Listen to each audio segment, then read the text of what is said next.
Donc, bienvenue sur la chaîne Twitch. Merci beaucoup d'être ici aujourd'hui. Donc, moi, je m'appelle Laurent. Mon signe, c'est Laurent, parce que j'ai les cheveux blancs, petite mèche blanche. Euh, je vais pas signer aujourd'hui parce que moi, je suis un élève, hein, j'apprends un petit peu.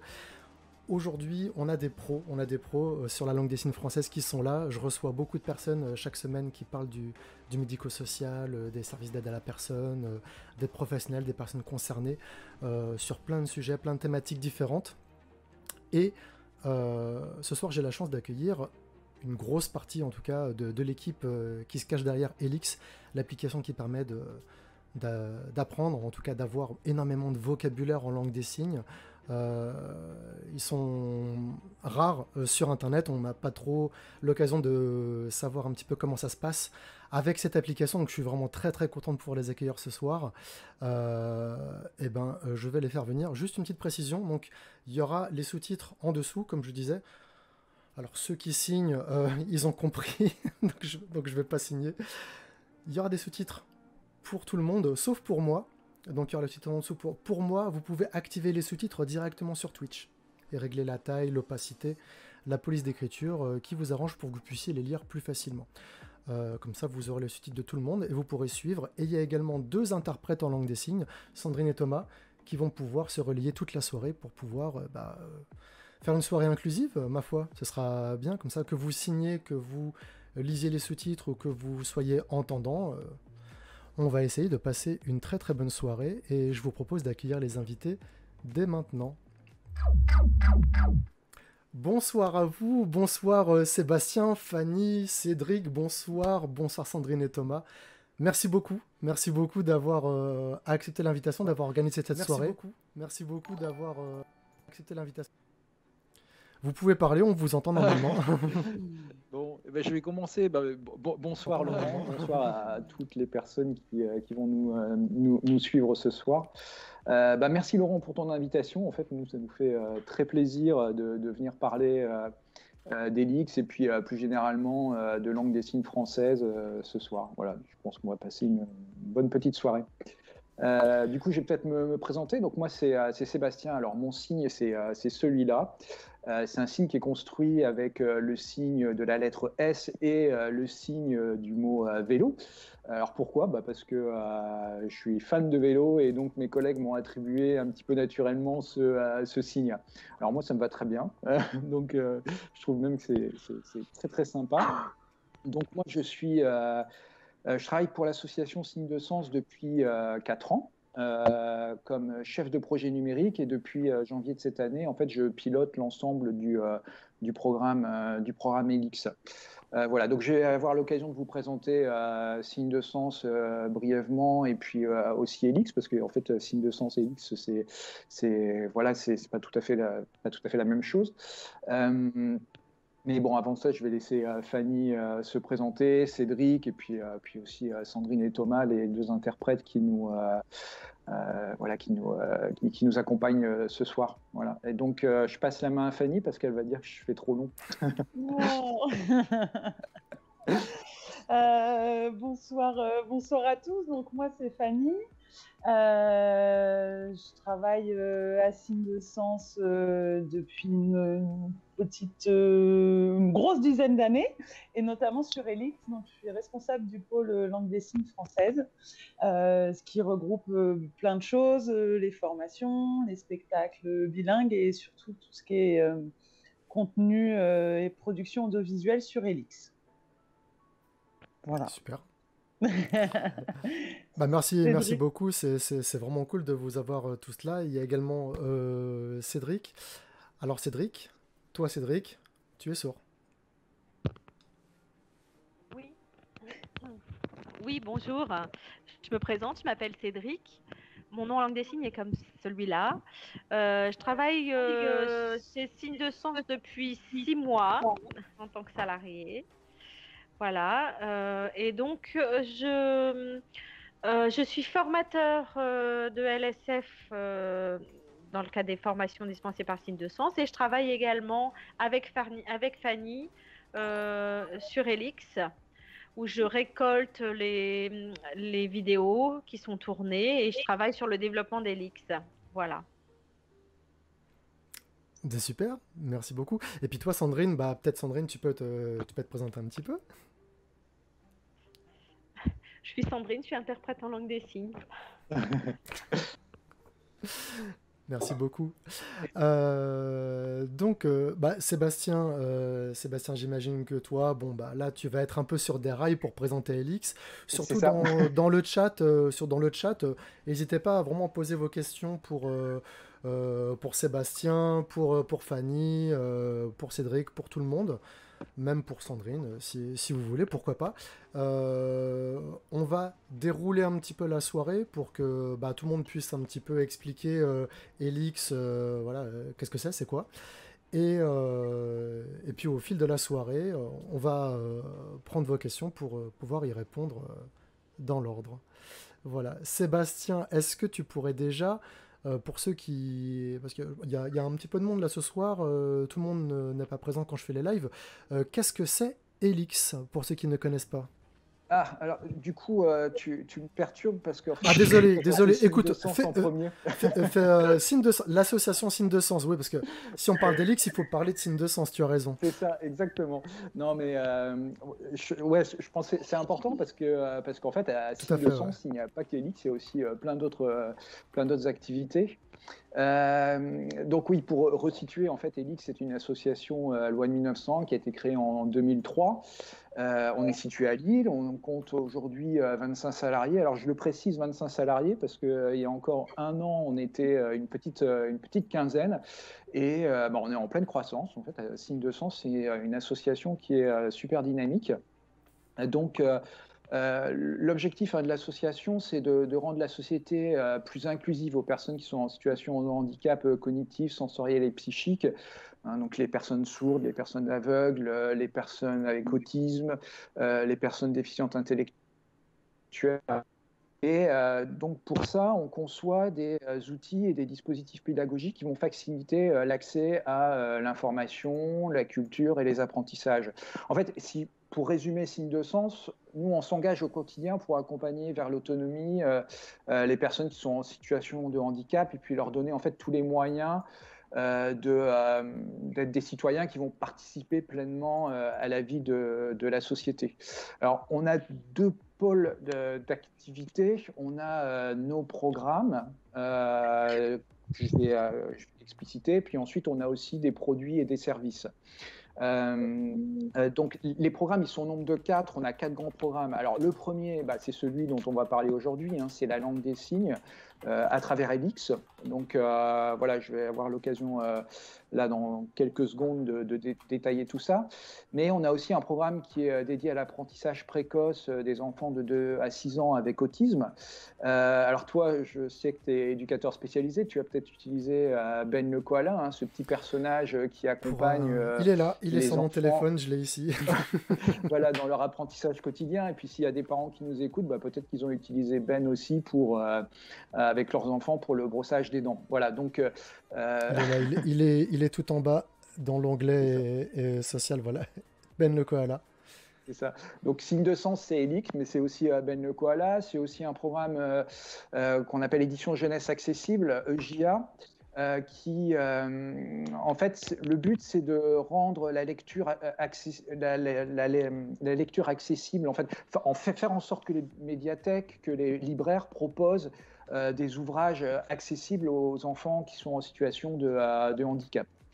Donc ça, c'est un programme qui est en cours. Il y a déjà des médiathèques en France qu'on a aidé à proposer des ouvrages accessibles aux enfants en situation de handicap. Et ensuite, on a un 4e programme qui sont les services publics numériques accessibles. L'objectif, c'est de faciliter l'accès aux démarches administratives dématérialisées.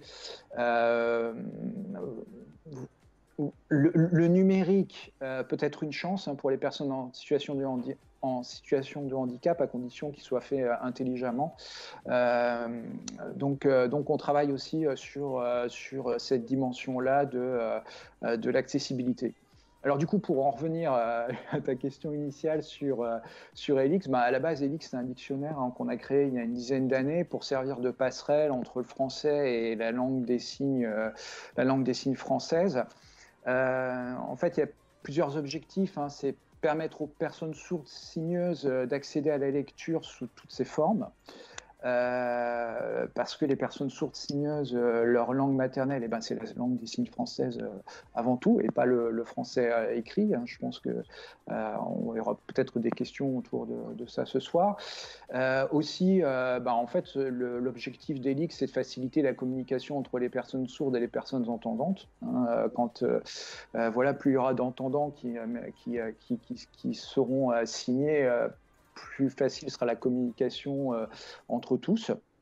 Et puis, c'est aussi permettre à la société de s'emparer du potentiel de la LSF, parce que la LSF, aujourd'hui, c'est utilisé dans les crèches avec les bébés pour les amener à une première communication. C'est utilisé aussi, je crois que toi, tu l'utilises dans ton métier, il me semble. Oui, il y a le Macathon. Effectivement, il y a le Macathon qui a des signes de LSF. Alors, il y a des signes qui diffèrent, évidemment, mais on reste sur une logique de langue des signes, même si le Macathon, il y a plein de différences.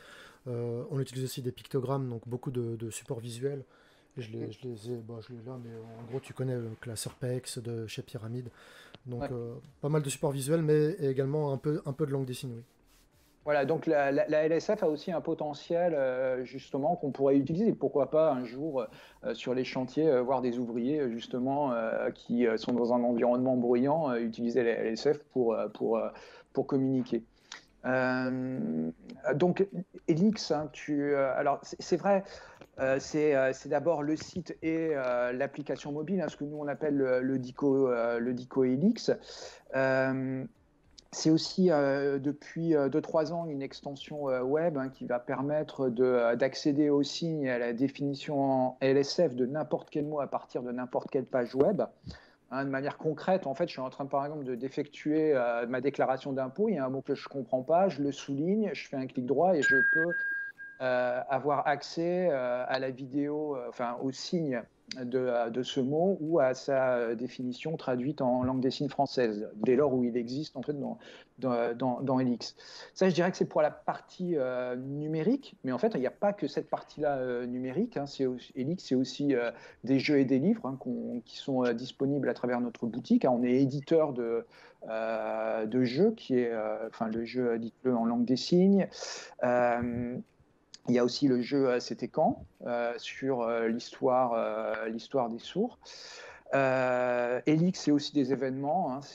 Alors, pour le moment, c'est surtout sur la métropole lilloise parce que on avait dans cette idée d'essaimer un petit peu tous ces événements qu'on fait sur l'île en région, mais avec la crise sanitaire, c'est un projet qu'on a mis un petit peu de côté pour le moment. Mais voilà, sur l'île, on organise des repas sans son, on organise des soirées jeux. On fait aussi des sensibilisations d'entreprise. Fanny, elle aura probablement l'occasion d'en parler. Elle travaille sur un super projet de chant-signe avec les collégiens de la région. Elix, c'est aussi des formations, alors des formations en présentiel dans nos locaux, que Cédric peut être amené à animer. Bientôt, et là, c'est un petit peu un scoop qu'on réserve pour ton live. D'ici quelques semaines, il va y avoir, on va mettre en ligne nos premiers modules e-learning, donc à travers Elix Academy. Donc, ce sera la possibilité d'apprendre, de s'initier à la langue des signes à distance. Okay. Voilà, donc on travaille là-dessus depuis fin d'année dernière, et puis là, ça va vraiment se concrétiser. Là, on est encore dans une petite phase de test. Elix, c'est aussi de la recherche et du développement. On travaille avec des partenaires au niveau donc des ingénieurs informatiques sur de la reconnaissance de signes. C'est des domaines qu'on essaye d'explorer. Voilà, donc c'est quelque chose qui est très lent parce que la langue des signes est riche. C'est pas simplement les mains, c'est aussi des expressions du visage, des expressions corporelles, etc. Donc le temps qu'on ait une intelligence artificielle qui traduise hein, comment la langue des signes française, voilà, la perspective est encore lointaine. Donc, je vais finir ma présentation par quelques petits chiffres. Aujourd'hui, en fait, vous êtes 70 000 utilisateurs uniques, hein, chaque mois à utiliser Helix. Et il y a eu vraiment un gros boom l'an dernier. Et en fait, voilà, ça croît chaque mois. Aujourd'hui, on a 37 500 vidéos. Là, je vous donne un chiffre précis, hein, 37 500 vidéos de signes et de définitions qui sont disponibles sur le site et l'application Helix. Et puis, c'est des super notes, des super commentaires sur les stores avec des gens qui sont très heureux, voilà, d'utiliser nos services. Voilà. Donc, j'espère pas avoir été trop long. Non, en tout cas, c'était complet. Puis en plus, il y a du monde dans le chat donc, qui participe. Il y a Valentine de chez Signe de Sens qui répond également. Il y a quelqu'un qui demandait ce que c'était que Ben le koala. Et Valentine a envoyé tous les liens, toutes les infos, à tel point qu'il y a le robot qui gère mon chat, qui limite les spams. Il lui a dit attention, un peu trop de... Parce qu'il c'est un robot. Calme-toi, Valentine, calme-toi. Non, c'est un robot. Il comprend pas que c'est très bien ce qui se passe. Je sais pas si Fanny, toi, tu voulais compléter peut-être par rapport à ce que j'ai dit, parce que moi, c'est vrai, en fait, je représente plutôt la partie tech en fait d'Helix, parce qu'en fait, mon métier à la base, moi, c'est de construire des sites internet, de construire des applications mobiles. Donc, moi, je suis rentré un petit peu dans Signe de Sens par ce prisme-là. Toi, Fanny, tu voulais peut-être compléter par rapport aux autres dimensions d'Helix? Aux autres dimensions. Je sais pas, les événements. Effectivement, alors après, je sais pas si c'est la soirée. Si Laurent, tu voulais qu'on parle spécifiquement de ça, mais... non, il n'y a pas vraiment le sujet. Déjà, de vous avoir ici, c'est une chance. Et puis aussi qu'on voit justement toutes les productions de Signe de Sens, parce qu'il y a beaucoup de gens, même pour la communication, j'avais demandé à Sébastien si je mettais plutôt Helix en avant ou Signe de Sens. Et toi-même, tu m'as dit que c'était mieux de mettre Helix parce qu'il y avait plus de personnes qui connaissaient le produit Helix, enfin le support Helix que Signe de Sens. Donc là, ça permet d'avoir vraiment une vision beaucoup plus large de tout le travail qui est fait. Parce qu'Helix, c'est un travail vraiment énorme, c'est titanesque en fait, la quantité de vocabulaire, le signaire qui est une application gratuite. Il y a beaucoup de gens qui se plaignent que l'accès à la langue des signes, il faut avoir un peu de sous parce que c'est pas donné. Et là justement si, Helix c'est gratuit, on télécharge l'application et vous expliquerez après plus tard de quelle manière vous arrivez à financer quelque chose d'aussi colossal. À côté de ça, il y a aussi plein de choses que j'ai découvertes. Par exemple, il y a les jeux de cartes, c'était quand... il y en a d'autres aussi, je ne sais plus comment c'est les noms des jeux de cartes. Il y avait des promotions il n'y a pas longtemps, il y avait des soldes. Il y a plein de choses comme ça qui permettent... dites-le en langue des signes, voilà. Dites-le en langue des signes avec quelques extensions. Il y a plein d'extensions et ça permet justement d'apprendre la langue des signes de manière un petit peu ludique. Donc même si on n'apprend pas la LSF comme ça, mais ça permet en tout cas d'acquérir du vocabulaire et d'avoir déjà un petit bagage de connaissances pour pouvoir aller plus loin par la suite. Si on accroche, qu'on a envie d'aller plus loin, d'après de prendre des cours de langue des signes pour apprendre la syntaxe, la grammaire, l'histoire de la culture sourde. C'était quand c'est vraiment de la culture sourde pur jus, en fait. Il n'y a même pas de signes de langue des signes dedans, ou très peu. C'est vraiment de la culture sourde, donc c'est pas que la LSF Signe de Sens, c'est vraiment très très global. Nous, alors, il y a effectivement sur Helix, sur le site internet, l'objectif premier qui était... Oh, je suis désolée, j'ai mon chat qui s'invite. Ça m'arrive très souvent, ça m'arrive très souvent. À le virer. Non, Helix, il y a effectivement la dimension de base du site, c'était de rendre la lecture plus accessible et de faciliter l'accès à la lecture pour les personnes sourdes.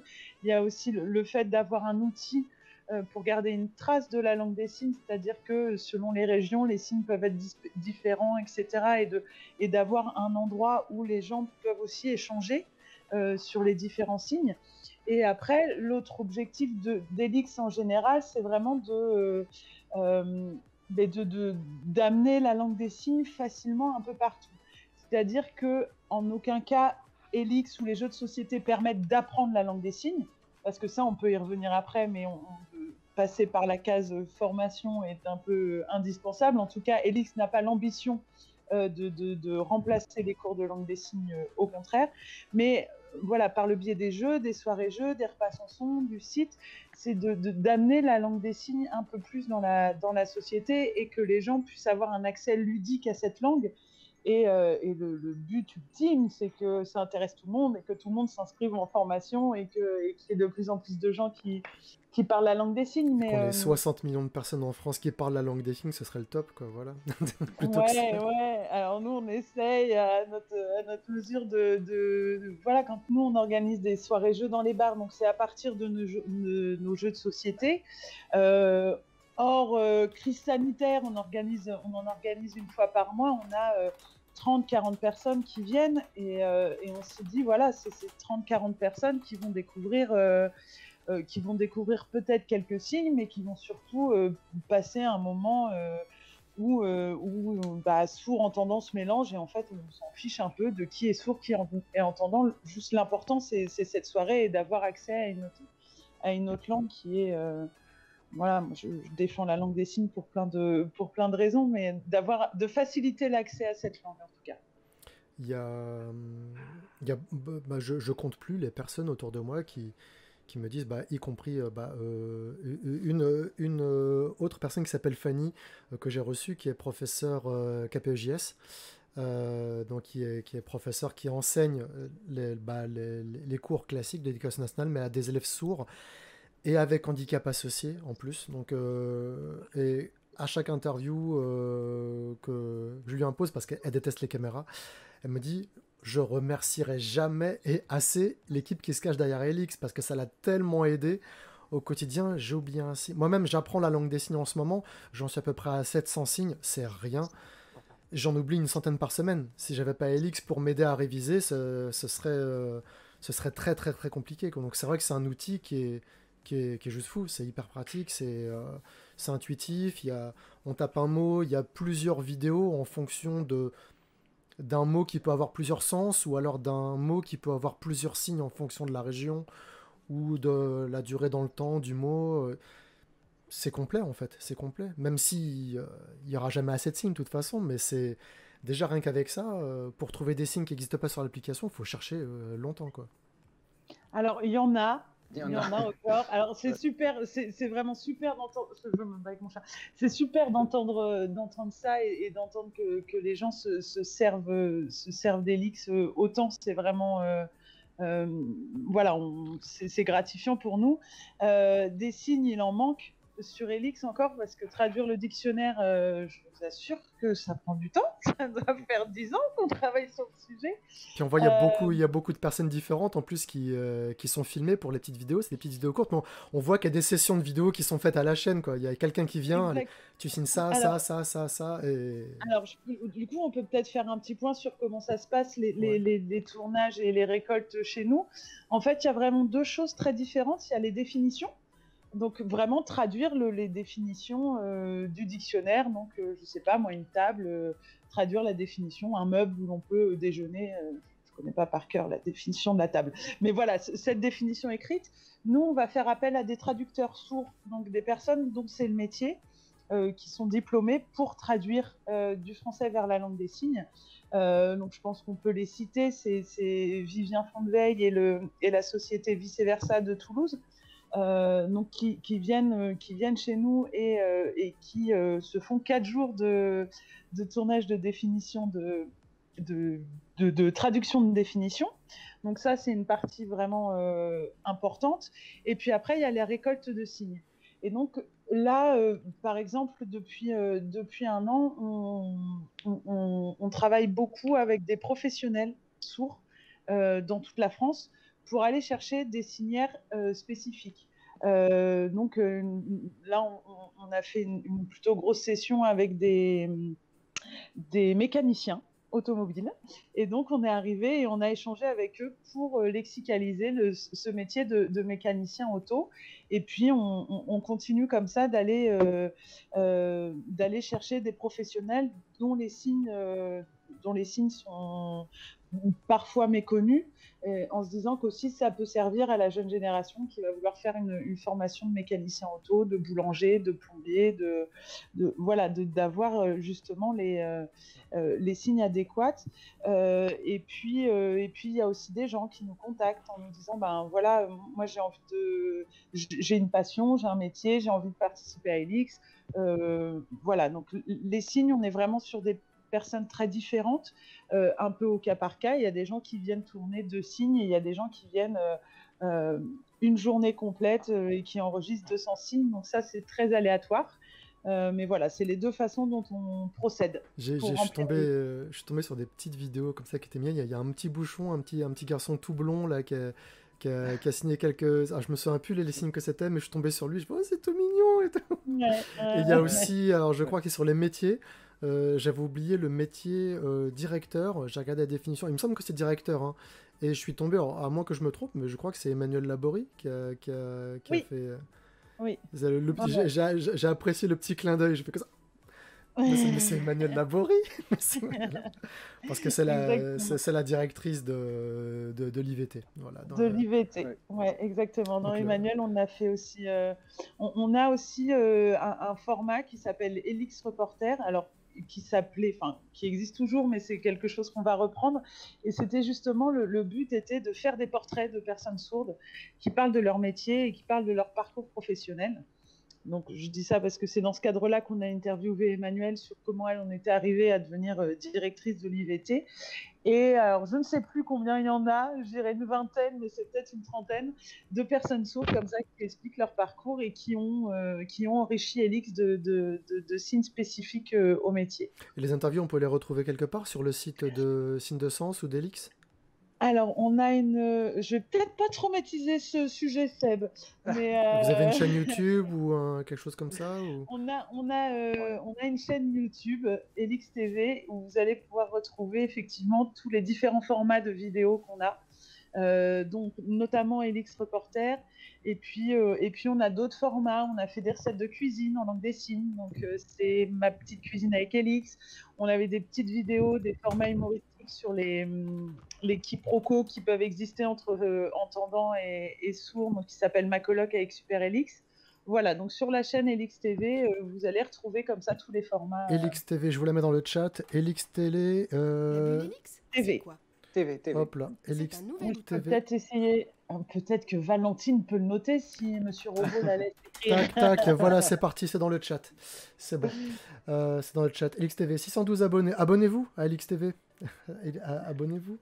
Et donc, il y a ça. Alors, avant que ça se perde un peu dans l'historique du chat, il y avait quelques questions. Tout à l'heure, Sébastien, tu disais qu'il y avait 25 salariés chez Helix. Sur 25 salariés, combien de salariés sont sourds chez Helix ? Alors, il y a 2 salariés sourds. Alors, chez Signes de Sens. Chez Signes de Sens, pardon. Chez Signes de Sens. Pardon, ouais, je savais que j'allais faire l'erreur à un moment donné, mais... Non, pas de souci, mais c'est pour... je te laisse.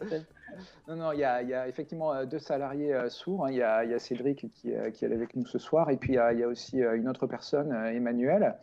Et puis, alors on a des personnes hein, qui maîtrisent la LSF au sein de l'association. Fanny, Simon, notre directeur.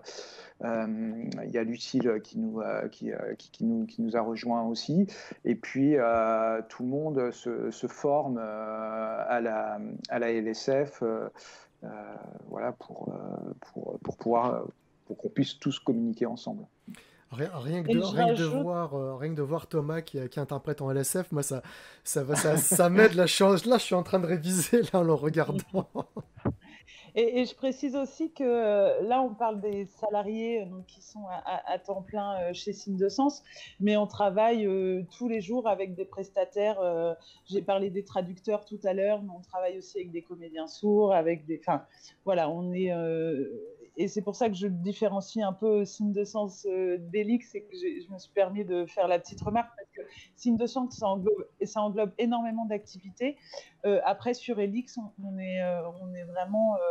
on travaille très, très, très souvent avec des personnes sourdes. Enfin, Cédric, je ne sais pas si tu veux dire un petit mot là-dessus, mais voilà, on a beaucoup de prestataires sourds.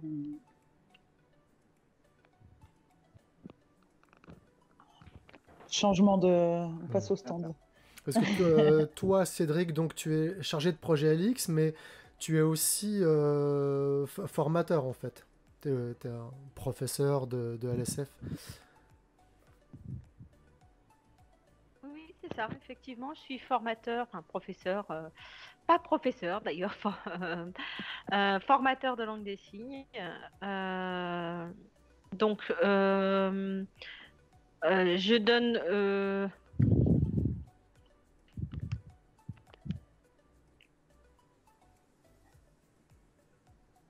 Donc, je donne des cours aux personnes entendantes en apprentissage de la langue des signes comme deuxième langue. Et je donne des cours de langue des signes de niveau débutant jusque niveau B2. En fait, A1, ça correspond à A1, A2, B1, B2. C'est le CECRL, en fait, les critères européens qui attribuent les niveaux de langue. Et donc, je parle de niveau A, B qui correspondent. C'est la même classification que pour les langues orales, hein, quand vous en prenez l'allemand, l'anglais ou d'autres langues. Donc, effectivement, je donne ces cours-là et je travaille aussi dans le cadre d'ELIX où là, je cherche à prendre contact avec des personnes sourdes qui peuvent nous parler de leurs compétences spécifiques pour faire des reportages. Tout à l'heure, on l'a dit, mais par exemple, si on trouve un professionnel qui exerce dans un métier et qui va connaître les langues particulières à tel domaine, on va aller rencontrer cette personne-là pour qu'elle puisse nous donner tout le vocabulaire spécifique. Ça va dépendre des situations, mais parce que parfois, ça peut ne pas être facile. On peut avoir une quantité de mots, mais pas suffisamment dans certains domaines. Voilà, et donc en plus je travaille là depuis 6 mois, alors je suis encore aussi en découverte, hein. Il y a des nouveaux projets sur lesquels on travaille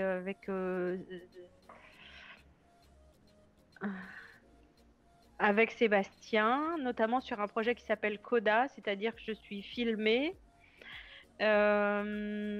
Et on peut travailler à distance. Donc, on récolte des signes de la langue des signes à distance. Je vais vous donner le lien, en fait.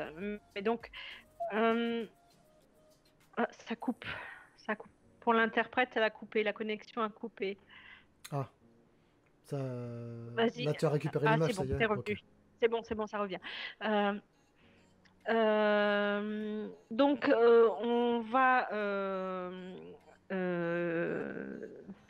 on va créer des signes.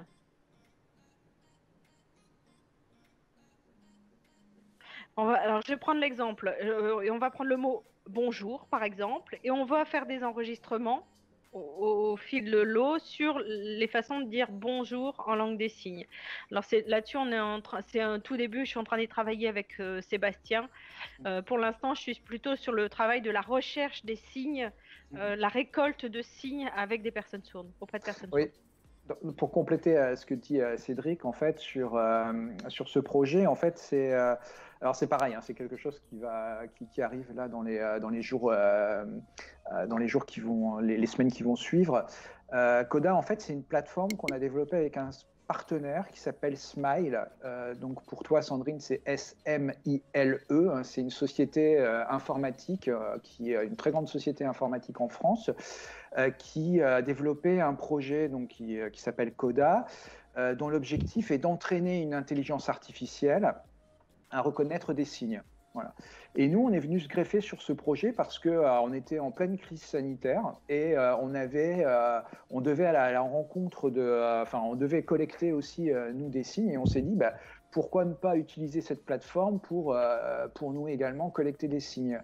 Donc Coda va servir à ça, va servir à la fois à entraîner une intelligence artificielle. Donc ça, c'est la partie du projet de notre partenaire. Et l'autre partie du projet, c'est cette plateforme qui va nous servir à collecter des signes. Par exemple, je ne sais pas, moi, avec un pilote d'aviation sourd qui habite à Toulouse, par exemple, où on va lui envoyer des listes de signes qui sont autour de la thématique de l'aviation, et lui pourra les enregistrer à distance.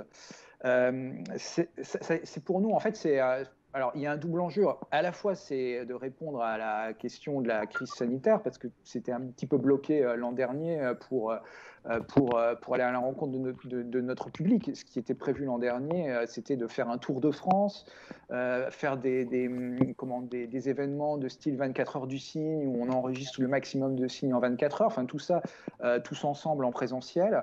Et la crise sanitaire a bloqué tous ces projets-là. Donc voilà, on s'est dit comment récolter des signes à distance, et voilà, il y a eu cette opportunité-là avec ce partenaire.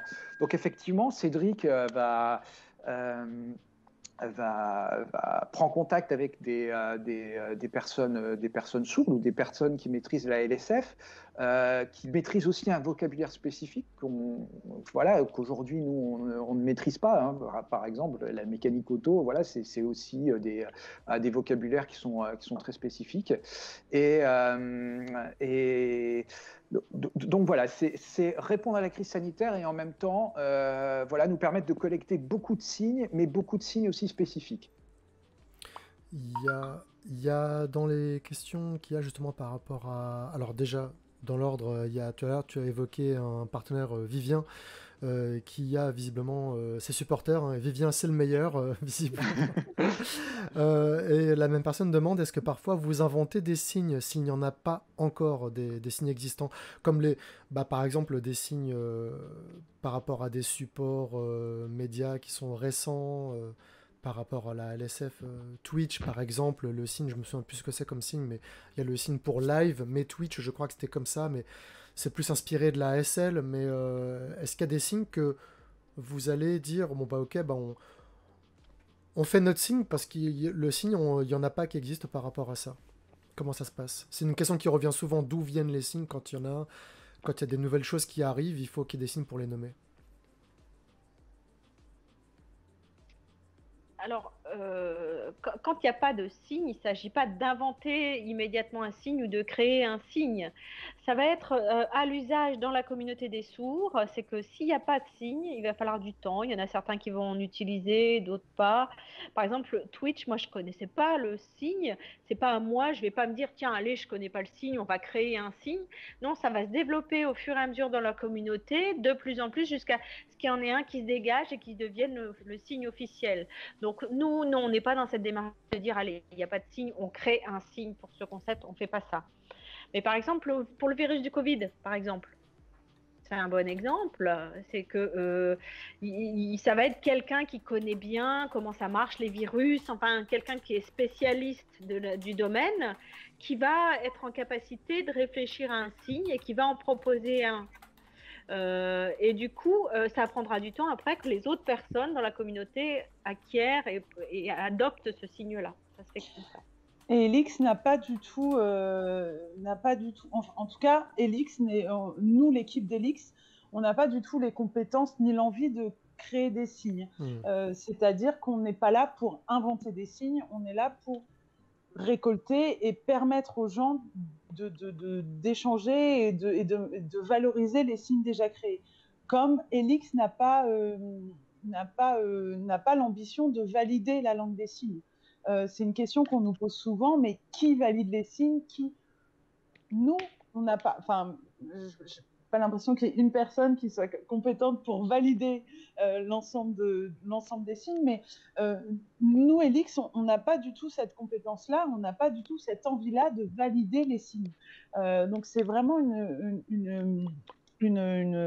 un outil d'échange parce que voilà, les signes de Paris vont pas forcément être les signes de Marseille.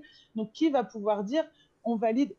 En fait, c'est le même problème que le pain au chocolat et la chocolatine, c'est-à-dire que les deux mots sont justes, c'est juste des différences régionales. On m'avait dit à Paris, un peu c'est comme ça, alors qu'à Marseille c'est comme ça.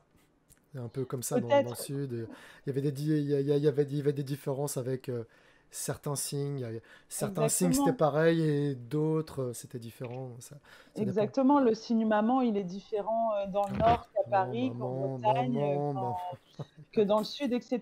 Donc, personne ne peut, et surtout pas nous, surtout pas l'équipe d'Elix, c'est pas du tout notre rôle de Ouais. choisir et de dire, ben voilà, nous on vient du Nord, donc on valide le maman comme ça. Non, pas du tout. Donc voilà. Après, j'ai vu qu'il y avait une question sur les alertes et les demandes de signes. Nous, c'est Ça des allait signes avec, qui, voilà. C'est ce qui sème un peu la voilà, confusion sur certaines je personnes, comme on peut fais demander des une, signes, à quoi ça je fais correspond. une transition très fluide. Magnifique, ouais. Non, en fait, nous, c'est des choses qui sont très importantes pour nous. C'est-à-dire que sur Elix, il y a deux choses possibles. La première chose, c'est d'alerter. C'est-à-dire de nous envoyer une alerte. Donc, c'est automatique, c'est un bouton pour nous dire qu'un signe ou une définition n'est pas bonne. Parce que ça peut arriver. Peut y avoir... tout à l'heure, Sébastien a donné le nombre de vidéos totales sur Elix. Donc, ça reste de la technique. Donc, par moment, il y a peut-être un peu de couac, il y a peut-être une définition qui n'est pas exactement à la même place ou un signe avec lequel on n'est pas d'accord. Donc, nous, le fait d'alerter, ça nous permet de nous poser sur ces couacs et de dire effectivement c'est un couac, ou bien alors, ce qui peut arriver, non, la personne nous dit que c'est pas le bon signe, sauf que nous, dans le Nord, on fait le signe comme ça, donc on va laisser, et à ce moment-là, on va inciter la personne à rajouter son signe, si elle en a une autre différente. Et puis, il y a les demander les vidéos, puisque Elix, c'est pas terminé. Il y a des fois, on arrive sur des pages où il manque des vidéos. Et donc, nous, ça, c'est une liste qu'on récupère. Et selon le signaire, on va aller chercher les personnes compétentes pour remplir ce signe. S'il y a des demandes de vidéos sur les plantes, on va aller chercher quelqu'un qui est plutôt spécialisé en botanique. Donc voilà, donc tout ça prend du temps. C'est pour ça que entre le moment où je clique sur demander la vidéo, 2 jours après, la vidéo, elle y est peut-être pas parce qu'il va falloir aller chercher la personne dont c'est le domaine de compétence, la contacter, organiser le tournage, etc. Bah là, il y a des choses, parce que moi j'ai un projet avec mon professeur. Moi j'apprends avec une professeure de langue des signes française. J'ai des cours particuliers, et on fait ça en visio avec la Covid. Bah là, c'est justement Covid, un signe qui n'existait pas il y a quelques années. Voilà. Il y a un an, on peut dire. Hein. Oui, voilà. Il y a un an. Et dans mes projets, parce que moi je suis formateur pour la Croix-Rouge en PSC1 à côté de mon travail d'éducateur, et donc j'aimerais bien pouvoir enseigner le module Autrement capable, qui permet d'enseigner le PSC1 à des personnes sourdes, des personnes muettes, des personnes aveugles. Donc il y a plein de... Enfin, j'ai mes référentiels qui sont là, je les connais par cœur. Mais je me suis lancé un projet, c'est de pouvoir enseigner le PSC1 à une personne sourde entièrement en langue des signes. Et on s'est vite rendu compte que tout le vocabulaire sur l'anatomie, les blessures, etc., oui, il n'y a pas tout sur Alix, parce que la langue française est une langue riche, et c'est compliqué. C'est compliqué de faire un signaire en vidéo complet. Enfin, une vie suffirait pas. Il y a tellement de mots dans la langue française. C'est un travail qui est colossal. Déjà, sur le site, il y a marqué 15 000 et quelques signes. C'est faux. Il y en a beaucoup plus, en fait, des vidéos, parce qu'il y a plusieurs vidéos par signe, et je pense que c'est... vous trichez pas, en fait. Vous dites qu'il y a 15 000 et quelques mots qui sont signés, mais si on compte le nombre de vidéos différentes qui existent, on peut multiplier par 2, voire par 3, quoi, le nombre de vidéos qu'il y a. C'est important effectivement de dire aussi qu'il y a plusieurs, il peut y avoir plusieurs vidéos pour une même entrée de lexique, hein, justement par rapport à ces différents signes qu'on peut trouver. Tu citais le cas de maman par exemple, où on pouvait le dire de différentes manières en suivant les régions. Donc dans Elix, on va aussi trouver... alors autant sur la définition, il n'y a vraiment qu'une seule vidéo, puisque c'est vraiment, on prend le français et on le traduit en LSF. Et là, c'est Vivien et Claire, hein, actuellement qui tourne ces vidéos. Et par contre, donc là, il n'y a vraiment qu'une vidéo pour la définition. Par contre, pour les signes, il peut y avoir plusieurs vidéos, justement, pour tenir compte de ces particularités ces particularismes. Et puis, comme le disait bien Cédric, voilà, nous, c'est pas nous qui fixons la langue des signes française. Voilà, nous, on reflète plutôt, on est plutôt le reflet de ce qui existe. Voilà. Et donc, oui, j'insiste, il y a une chose sur laquelle j'insiste, c'est qu'il y a un bouton mauvais signe. Il ne faut vraiment pas hésiter en fait, à l'utiliser. C'est-à-dire que dès lors où vous voyez une erreur, voilà, vous nous aidez et vous aidez aussi Elix, vous aidez la communauté en utilisant ces outils-là qu'on vous a mis à disposition. Quand on demande de signes, en fait, on en a beaucoup, parce que comme tu le dis, la langue française est riche. Et là aussi, nous, on doit suivre le rythme. Là, donc, on est en train, alors ça, c'est plutôt voilà, ma partie technique, de mettre en place en fait des outils qui vont nous permettre là prochainement de traiter beaucoup plus rapidement. Pour faire court, en fait, on va générer des listes automatiquement. Là, pour le moment, c'est encore un système qui est artisanal, parce que voilà, Elix connaît un succès croissant, et je dirais qu'on est un petit peu victime de notre succès. Donc, il faut qu'on adapte aussi nos outils à la demande. Voilà. Ok. Il y avait donc dans le même genre, il y avait plein de personnes qui remercient, hein, qui appuient ce que je dis, qui disent oui, moi je révise ma langue dessinée avec Elix, merci beaucoup. Ils sont ravis de voir enfin les personnes qui se cachent derrière. Donc voilà, il y a... On existe. Oui, voilà, c'est ça, exactement. Tu voulais dire quelque chose, Cédric? Tu voulais compléter?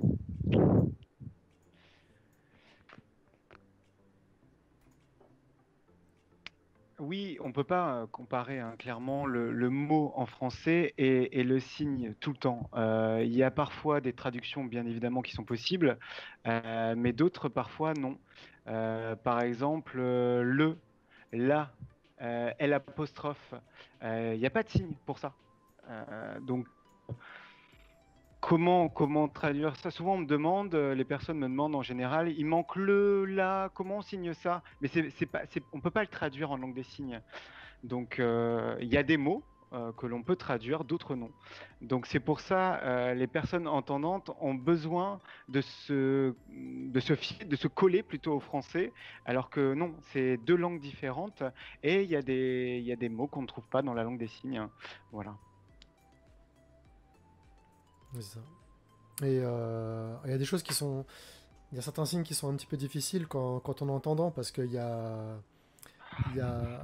les différences avec les différentes régions, les différences, et il y a également le temps, parce que la langue des signes, c'est une vraie langue, c'est une langue vivante, donc elle évolue. Et moi, ça arrive souvent, il y a des personnes qui ont appris la langue des signes il y a très longtemps et me disent non, pas du tout, je l'ai appris comme ça, je suis sûr que c'est ce signe-là. Sauf qu'entre-temps, la langue a un peu évolué et que du coup, les signes changent avec le temps. Donc voilà, c'est ça qui est intéressant avec le jeu de cartes C'était quand, où en fait c'est quelque chose avec une frise chronologique. Fanny, tu pourras peut-être l'expliquer beaucoup mieux que moi. Moi, j'explique très mal les jeux. Tous les jeux deviennent très ennuyeux quand je les explique, j'arrive pas à vendre les trucs, mais c'est vrai qu'on peut découvrir la culture sourde et découvrir certaines dates clés de la langue des signes, de la culture sourde. Excusez-moi pour l'interprète, on a eu un petit souci de débit, ça a coupé. Je suis arrivé à Fanny. Voilà, oui, j'ai pas eu la suite, du coup. Fanny pourra expliquer mieux que moi le jeu C'était quand. C'est un jeu de cartes où en fait on fait des frises chronologiques et il faut deviner à quel endroit se situe une date clé de la culture sourde. Et donc on retourne les cartes pour voir si on a bon, et le premier qui s'est débarrassé de toutes ces cartes a gagné. Et en gros les questions ça va être en quelle année deux personnes sourdes ont eu le droit de se marier, en quelle année une personne sourde a eu le droit de passer le permis de conduire. Et il y a beaucoup de choses qui se passent après 1990. On tombe un peu de sa chaise en tant qu'entendant quand on découvre ça, parce que c'est quelque chose qui nous est complètement inconnu en fait. Je sais pas si Fanny, tu pourrais plus expliquer ça un peu mieux que moi. Moi, je vais pas être forte pour expliquer un jeu de société. Enfin, tu l'as fait très bien. Effectivement, cette séquence, c'est 100 cartes et c'est 100 dates clés de l'histoire des sourds en France et dans le monde. Et le but, c'est effectivement de replacer des événements dans le bon ordre chronologique. Ce jeu, on l'a fait pour plusieurs raisons. La première, c'était de valoriser ces 100 dates et de pouvoir les diffuser. Et puis parce que c'est l'histoire sourde. Donc pour nous, c'était hyper important que les gens s'approprient ça ou en tout cas en prennent connaissance. Et puis c'est aussi ça, c'est se dire ah ouais, en fait, le permis de conduire, les personnes sourdes, c'est 1959, c'est pas avant, quoi. Et donc se dire aux États-Unis, pendant ce temps-là, il se passait ça, en Espagne, il se passait ça, d'avoir un peu conscience de l'histoire de la langue des signes, de l'histoire des sourds, d'avoir une vision un peu de cette histoire et de ces combats qui ont été menés depuis des siècles. Donc, et effectivement, on est plutôt surpris de se dire que ça arrive à ces moments-là. Alors, tu parlais des années 90, on va pas refaire l'histoire, sauf si Cédric, t'es motivé, mais on parle plutôt à partir de 1970 du réveil sourd en France. Et voilà, c'est les années 70, c'est pas le. C'est ça, le réveil sourd, oui. Ouais, c'est pas il y a 2 siècles, quoi. C'est quelque chose d'assez récent. Donc c'était effectivement garder une trace de cette histoire et puis se rendre compte un peu des combats et des difficultés qu'il y a eu pour ne serait-ce que pour la reconnaissance de la langue des signes en France. Hein. Ça date de 2005. Donc, c'est ça. Puis, en tant qu'entendant, ça permet aussi de mieux comprendre pourquoi il y a souvent des personnes sourdes qui sont un peu énervées, qui se crispent un peu quand il y a des entendants qui font des maladresses. Nous, on se dit, c'est pas grave, pourquoi elles s'énervent? Bah oui, mais en même temps, regarde, ça fait combien de décennies que il y a ces choses-là c'est un peu le supplice de la goutte d'eau, quoi. Il y a des choses qu'on ne comprend pas parce qu'on n'a pas été plongé dedans. Nous, on est entendant, donc on est complètement à l'extérieur de tout ça. Et le fait déjà, quand on apprend la langue des signes française de manière académique, avec un professeur, c'est vrai qu'on est obligé de passer par certaines étapes. On va absorber un petit peu de culture sourde par-ci, par-là, pour mieux acquérir certains signes. Et c'est tout un univers qu'on découvre, hein. C'est presque une dimension parallèle. Moi je suis fan de comics, souvent je dis quand j'ai découvert la culture sourde, j'ai eu l'impression d'arriver sur Terre 2. C'est vraiment je me suis dit mais une vie ne suffirait pas à tout apprendre. En fait, ce qu'il y a à apprendre, c'est tellement vaste. C'est comme si on voulait apprendre toute l'histoire de la France en partant de l'Antiquité, mais c'est impossible. Et là on parle vraiment de la culture sourde même à l'international, pas qu'en France. C'est un sujet qui est tellement vaste,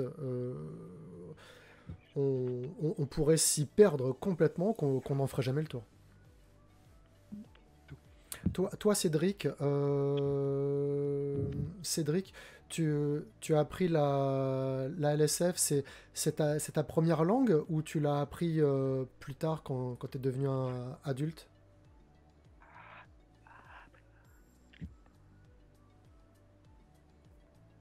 Non. Moi, c'est ma langue maternelle. La D'accord. langue des signes, c'est ma langue maternelle parce que je suis issu d'une famille sourde. Mes parents sont sourds, mes frères et sœurs sont sourds. Donc voilà, j'ai appris la langue des signes forcément en regardant mes parents s'exprimer.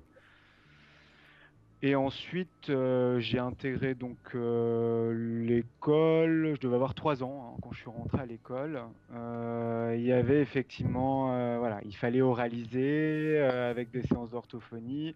Il fallait apprendre le français. Voilà. Mais ça, je l'ai appris sur le tard. En revanche, la langue des signes, je l'ai appris depuis. Là, ça fait 40 ans que je m'exprime en langue des signes. Voilà. Parce que là, j'ai du mal à suivre. Vraiment, tu signes. Vraiment, quand je te vois signer, c'est comme quand je regarde l'œil et la main. Je me dis, mais jamais j'arriverai à ce niveau-là, c'est pas possible.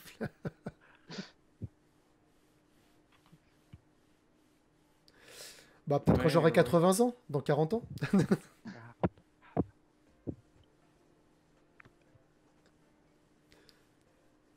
Oui, non, mais je pense que tu vivras plus de 80 ans. Hein.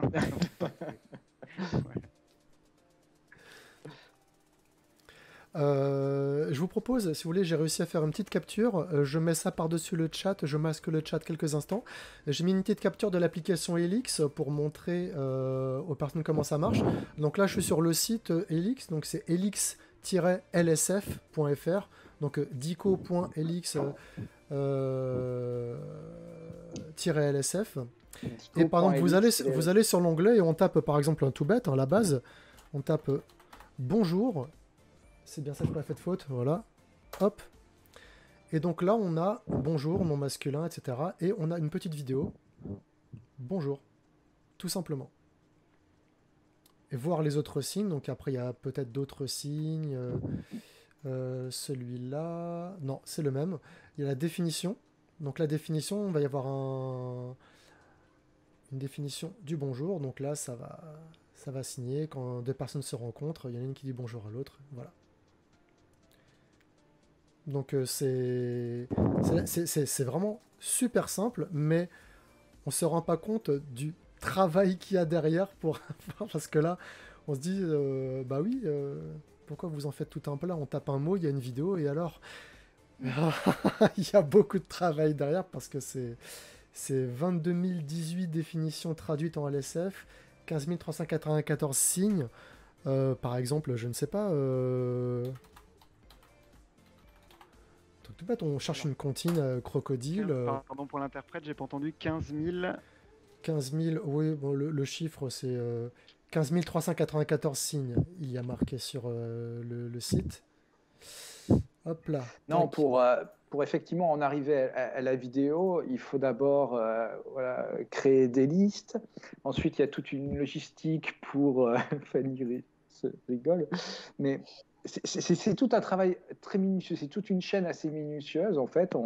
Il faut créer des listes, il y a une logistique pour on a un technicien vidéo, Félicien, on peut le citer parce que il est important dans Helix, qui monte un studio, qui fait les réglages caméra, etc.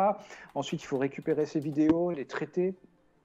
Pour peut-être parfois on peut avoir des petits soucis de lumière ou ce genre de choses. Ensuite, il faut les renommer, il faut les importer avec tout le... alors du coup, on traite aussi du volume. Donc quand on fait des sessions de tournage, souvent on se retrouve avec plusieurs centaines de vidéos, voire plusieurs milliers de vidéos. Et donc Excuse-moi, c'est pour appuyer. En fait, une journée de tournage avec les traducteurs, ils font en moyenne ils font à peu près 250 vidéos par jour. Donc, quand Seb dit il faut les renommer, on parle de 250 vidéos. Voilà, c'est ça. Ouais. Et puis, je passe sur des détails, mais et donc aller jusqu'à l'import. Et en fait, à chaque étape en fait, du process, il y a des risques d'erreur. Donc, du coup, il faut être minutieux, il faut prendre du temps pour vérifier. Et malgré tout ça, il peut encore y avoir des erreurs à la clé, qui se retrouvent sur le site. En fait, pour 2021, on a vraiment deux gros objectifs.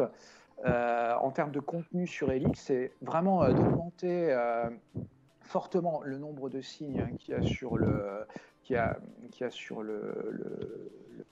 site, de collecter énormément de signes, mais aussi gagner en qualité. Donc là, on fait un travail de vérification, qui là aussi est un travail qui est long, mais en tout cas pour tenter de corriger le maximum d'erreurs. Alors il y a des moments, c'est des erreurs de placement parce que on utilise beaucoup d'outils informatiques et puis parfois un petit décalage dans le nom des fichiers vidéo, ça peut tout décaler dans Helix. Ou alors, c'est une vidéo qui n'est pas forcément, qui n'est pas correcte. Donc on fait ce travail-là, on va commencer ce travail de vérification. On travaille vraiment sur ces deux axes-là pour l'année 2021. Et sur le vocabulaire, je dirais qu'aujourd'hui, on a peut-être tous les signes des mots de la vie courante. Aujourd'hui, là où on veut aller, c'est vraiment vers le vocabulaire spécifique, les signes spécifiques à des thématiques métiers. Voilà, ce qui va faire que Helix sera encore plus riche. Nous, il y a à peu près 125 000 entrées sur un dictionnaire, 125 000 entrées de lexique. Bon, là, on a 37 000 vidéos, donc on est à peu près à 18 000 entrées de lexique. Donc le but, c'est vraiment vous voyez, il y a encore un écart. Alors après, il y a aussi beaucoup de vocabulaire qu'on n'aura jamais vocation en face duquel il n'y aura pas forcément de vidéo, parce que si vous prenez la liste alphabétique et vous arrivez au mot acide, vous avez tous les acides possibles et imaginables, acide chlorhydrique, acide... bon, voilà, je ne suis pas spécialiste en chimie, mais... Mais comme tu disais, en mécanique, ou voilà, s'il y a quelqu'un qui travaille dans un garage, qui parle la langue des signes, il faut qu'elle puisse communiquer avec ses collègues. Tout à fait. Alors après, s'il y a un chimiste parmi les auditeurs ce soir qui connaît tous les signes des acides, alors là, nous, on est preneurs. Mais voilà, donc dans ces 125 000 entrées de lexique, on sait que voilà, il y a pas mal d'entrées en face desquelles on ne pourra jamais mettre de vidéo, soit parce que Cédric l'a dit, il n'existe pas de signes, soit parce que aussi c'est très compliqué et il faut trouver la personne qui connaisse ces signes. Mais l'an dernier, on a commencé un travail. Enfin, on a récupéré du lexique autour du vocabulaire de l'aviation, de la médecine. Voilà, et il y a encore des choses en cours dans ce sens-là, et on va aller de plus en plus dans ce sens-là. C'est pour ça qu'on peut avoir l'impression, quand on commence la langue des signes, qu'Elix, il y a beaucoup de signes, etc., qu'il est complet. Mais voilà, il y a beaucoup de...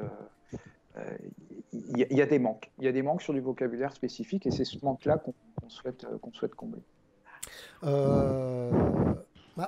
C'est une question qui va avec ça, c'est qu'en fait après, au bout d'un moment, l'argent c'est un peu le nerf de la guerre. L'application elle est gratuite, mais comment vous arrivez à... Parce que si c'est quelque chose enfin c'est associatif, mais comment vous arrivez à... Ça coûte de l'argent, déjà parce qu'il y a les serveurs, il faut héberger toutes les vidéos, il y a... quand bien même ce sera fait sur votre temps libre, il y a des frais qui sont incompressibles. Comment vous avez réussi à créer ça et comment ça se maintient dans le temps, la gratuité de l'accès à l'application? Alors, il y a tous ces frais-là et je ne vous parle pas du développement informatique.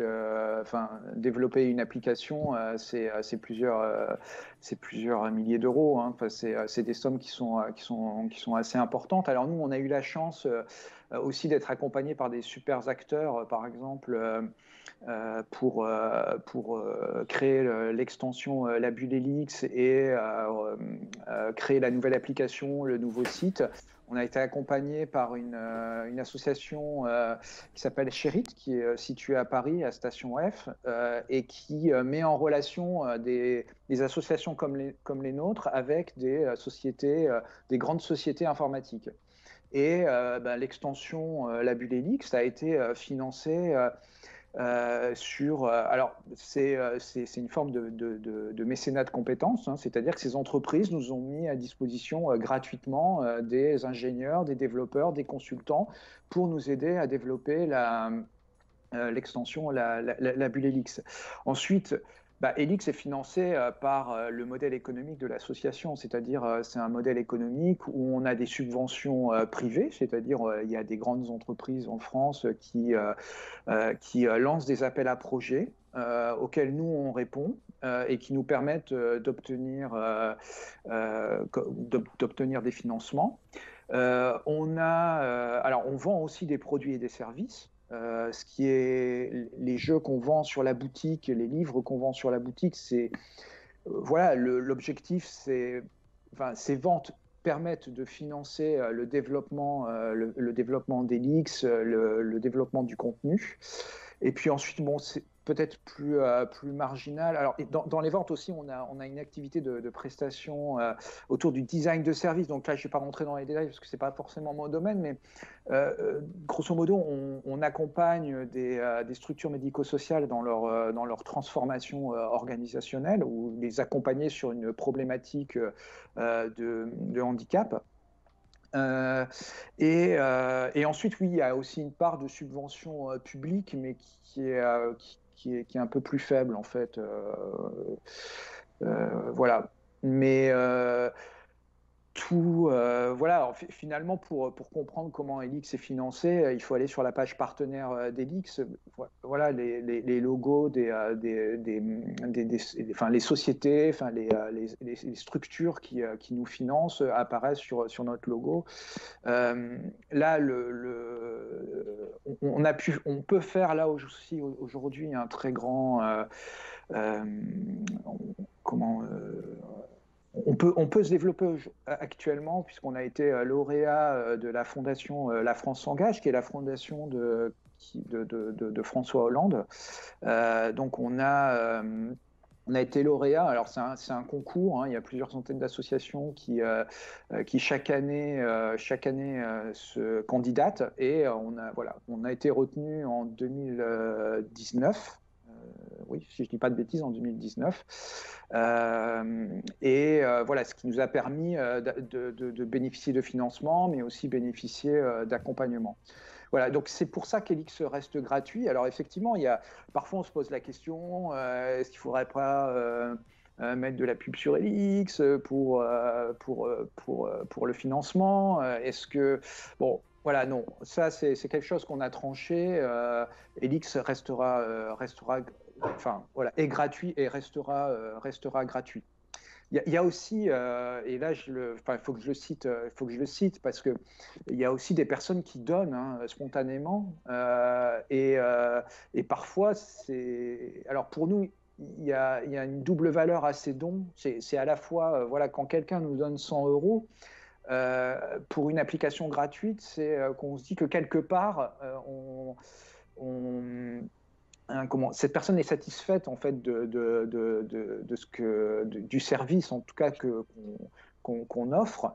Donc ça, c'est une super reconnaissance, et en plus ce don nous permet aussi d'envisager de tourner des nouveaux signes, voilà, de faire des travaux de maintenance informatique, etc. Il y a l'onglet, voilà, faire un don, voilà. Tout à fait. Tout à fait. Oui, oui, tout à fait. Oui,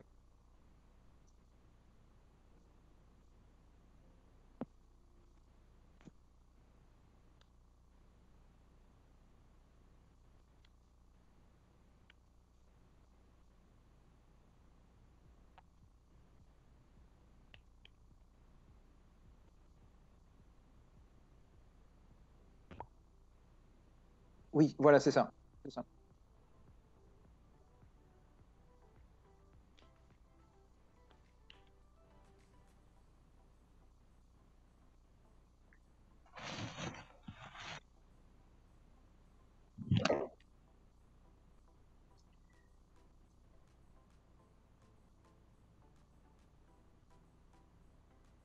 Oui, tout à fait, oui.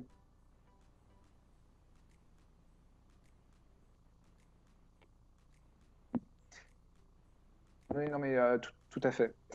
Non, non, mais enfin, nous chaque don, enfin, vraiment, enfin, pour moi, c'est toujours un grand moment de bonheur, parce que, enfin, il y a vraiment, enfin, pour nous, enfin, pour nous, derrière un don, il y a un merci, en fait. Voilà, et ça, c'est très, très valorisant. Il y a une satisfaction, etc.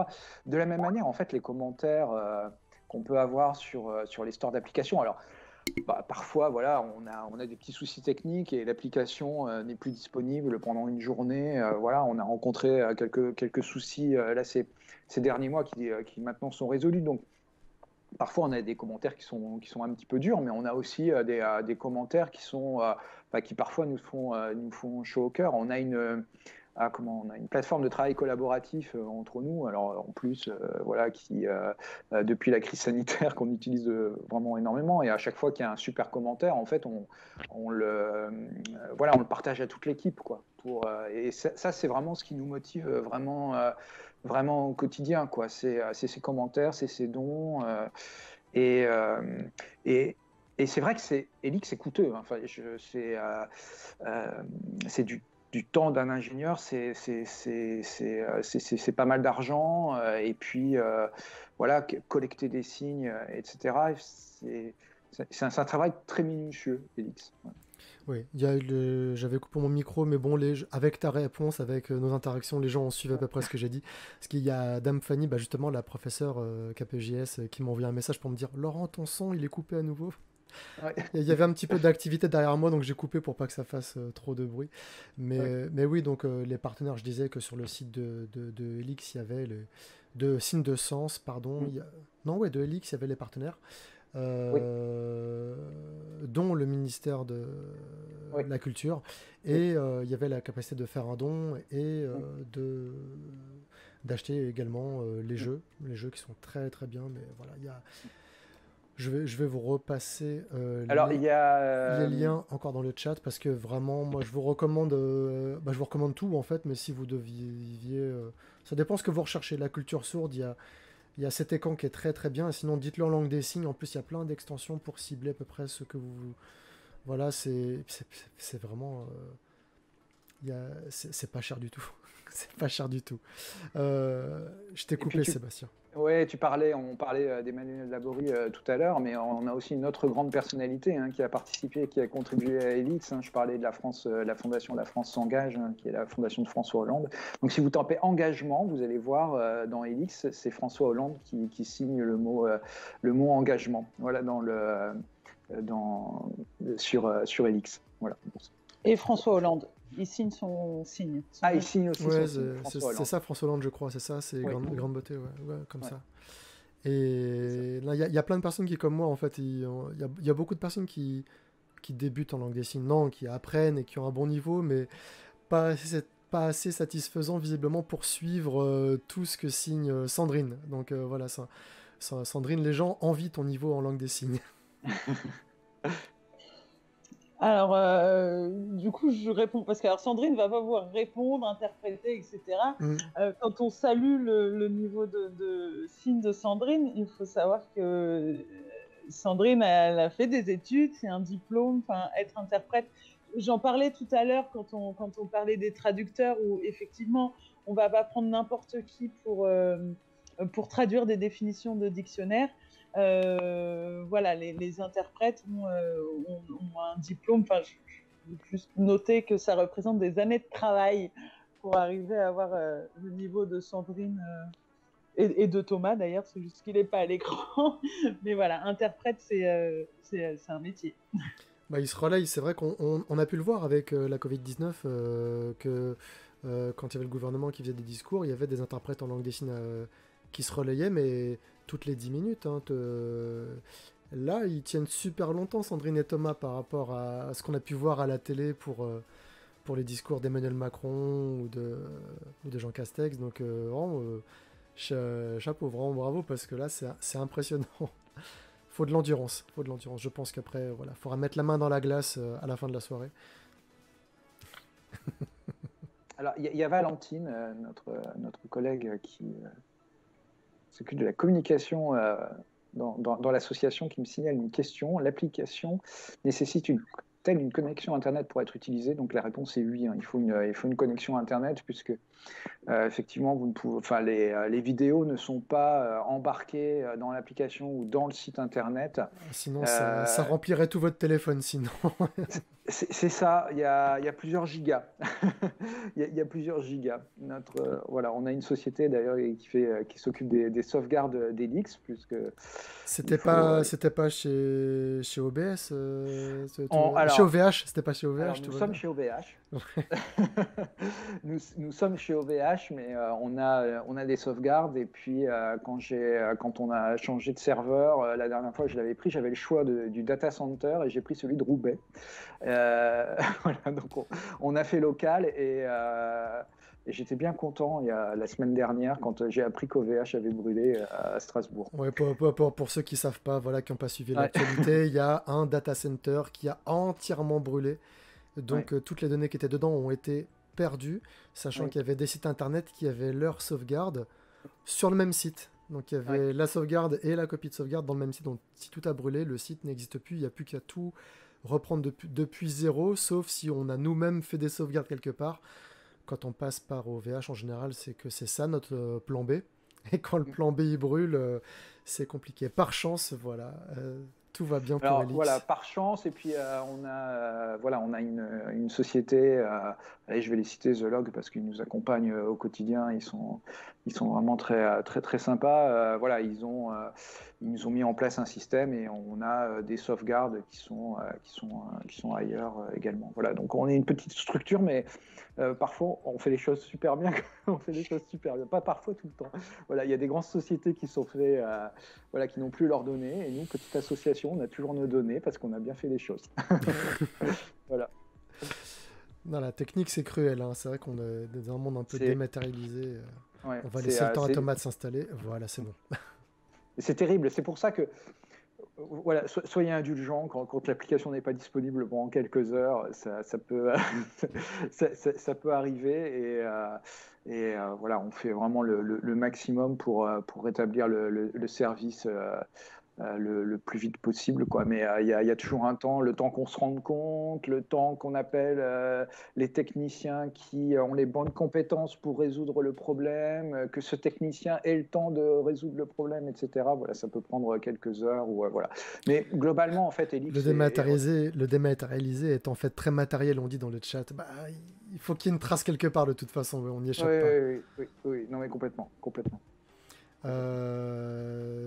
Donc j'avais noté quelque chose. Oui, tous les trois, donc Cédric, Sébastien, Fanny, vous êtes tous les trois salariés chez Signe de Sens ou pas tous? Ouais, salariés chez Signe de Sens. Ok, donc c'est votre emploi à temps plein. Ok, d'accord. Oui. Mais vous êtes là depuis le début? Alors moi je suis à mi-temps hein, pour Cédric. Oui. D'accord. Ok. Et est-ce que à côté tu as un autre métier à côté de Elix? Non, pour l'instant non. Non. Pour l'instant, je travaille chez Signe de Sens, voilà, et j'ai préféré attendre un peu. Pour l'instant, je me consacre à Signe de Sens. On verra par la suite. Mais j'ai quelques projets d'avoir un deuxième emploi, mais c'est pas encore sûr, donc on verra. Pour l'instant, voilà, je suis chez Signe de Sens. Voilà. Mais toi, par exemple, Sébastien, toi, bah, t'es pas sourd, tu entends, tu signes pas. Non. Pourquoi Elix? Qu'est-ce qui t'a amené à travailler là-dedans? Comment s'est développé pour toi l'intérêt pour ce projet? Qu'est-ce qui s'est passé? Alors, moi, je viens du numérique. En fait, j'ai travaillé dans des agences web mobiles où on faisait des applications web et mobiles. Donc, je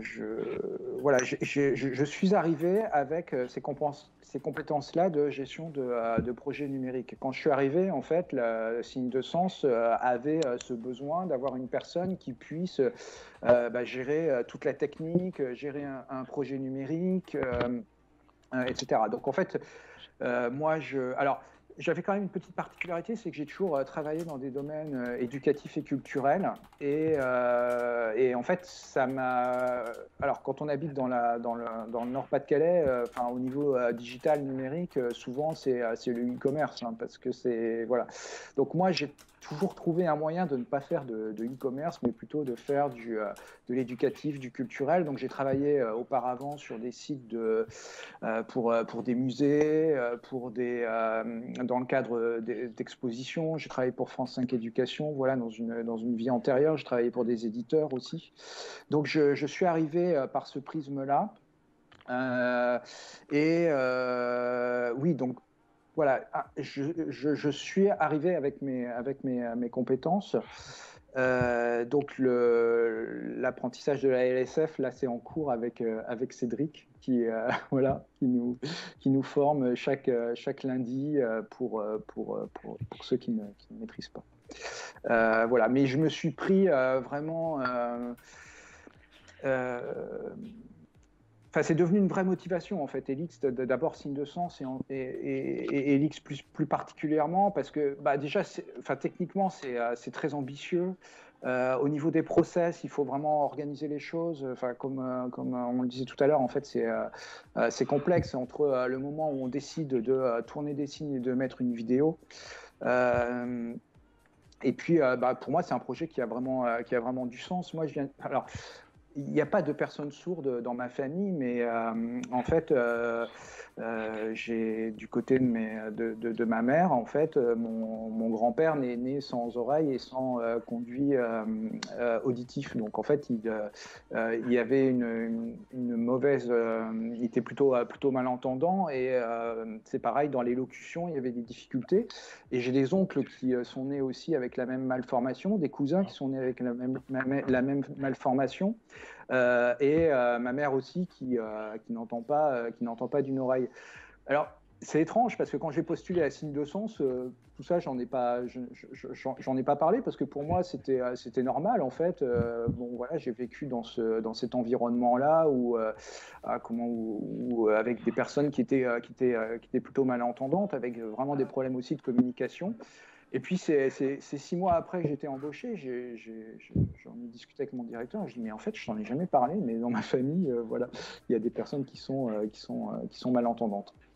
Donc voilà, il y avait peut-être quelque chose d'inconscient dans le fait de postuler à Signe de Sens.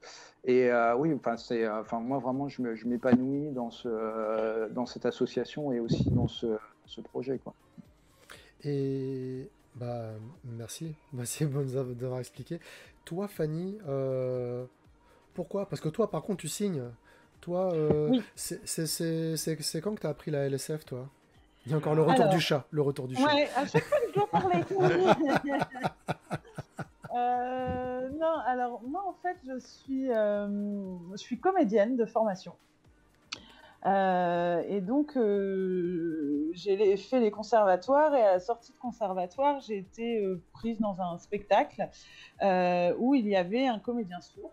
Donc moi c'était en 2006 je pense, 2007. Donc moi je suis arrivée avec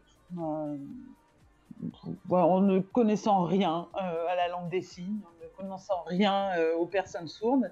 Et donc je suis arrivée sur ce spectacle-là, et donc j'ai commencé à parler comme je pouvais avec ce comédien sourd. Alors je pense que la chance que j'ai eue, c'est que j'étais comédienne et puis j'avais pas trop peur de mimer et de grimacer.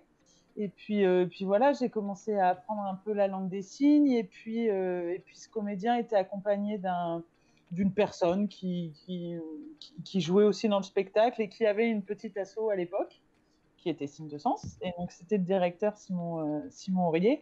Et donc, à l'époque, il cherchait quelqu'un pour travailler en binôme avec ce comédien, notamment pour faire des interventions dans les écoles. Et voilà, ça a débuté comme ça. Donc, moi, j'ai jamais pris de cours de langue des signes de ma vie. Donc, j'ai une langue des signes qui est parfois un peu maladroite, mais j'ai une langue des signes de terrain, c'est-à-dire que depuis 2008, je parle la langue des signes tous les jours, quoi. Voilà, donc au début, je suis arrivée juste en petit contrat pour faire des animations dans les écoles, et puis 13 ans après, on en arrive là, quoi. Oui, puis en plus, là, 2008, donc ça fait 3 ans. Attends, non. Non, 13. 13 ans, ouais, parce que je me disais, parce que avant qu'on démarre le live, t'as un petit peu parlé avec Cédric en LSF, et tu signais super bien. Je me suis dit, en 3 ans, mec, comment elle... Non, 13. 13, voilà, 13. Ok. Il y a du boulot quand même, il y a du boulot, mais c'est pas juste histoire de... C'est pas... Il y a mon chat qui fait des cascades derrière lui. Il passe pas devant la caméra, mais il fait du bruit quand même. Son tour, hein, je me sens moins seule. Mais pour la langue des signes, donc alors, les questions qu'on me pose, mais tout le temps, à chaque live, parce que moi, ma professeure, c'est une vidéaste, hein, c'est une vidéaste, voilà, il est là, voilà mon chat, voilà, il est là. C'est Mélanie, son pseudonyme sur YouTube, c'est Mélanie Diff, donc sourd en anglais. Elle a 2 chaînes, donc une chaîne Mélanie Diff où elle va parler beaucoup de culture sourde, de faire des vlogs, etc. Et une autre chaîne qui s'appelle Signe de main, avec le 2, c'est avec le chiffre 2, Signe de main. où là, ça va ressembler un peu à Elix, où il va y avoir beaucoup de vidéos de 3 à 6 secondes avec des signes, etc. Beaucoup moins pratique qu'Elix, hein, parce qu'il faut chercher, etc.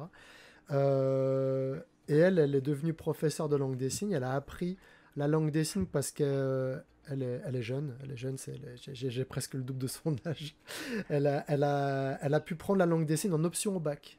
Ça venait d'arriver en option au bac, elle a pu l'apprendre en option. Et c'est comme ça qu'elle a commencé à l'apprendre. Et puis quelques années plus tard, maintenant, elle est devenue professeure de langue des signes française. Donc elle enseigne la langue des signes en collège, au lycée, à des entendants, à des personnes sourdes. Et elle donne des cours aussi particuliers à des personnes comme moi, voilà, des particuliers. Et, et elle a plus de place en fait. Elle fait ça toute la semaine en fait. Et c'est très fatigant. C'est pas Thomas qui me contredira là-dessus. Et, et la question qu'on me pose tout le temps, c'est oui, Mélanie, elle a plus de place, ok, mais toi, donne-nous des astuces pour aller apprendre la langue des signes parce que ça coûte cher, parce que c'est compliqué, parce qu'il il faut ceci, il faut cela.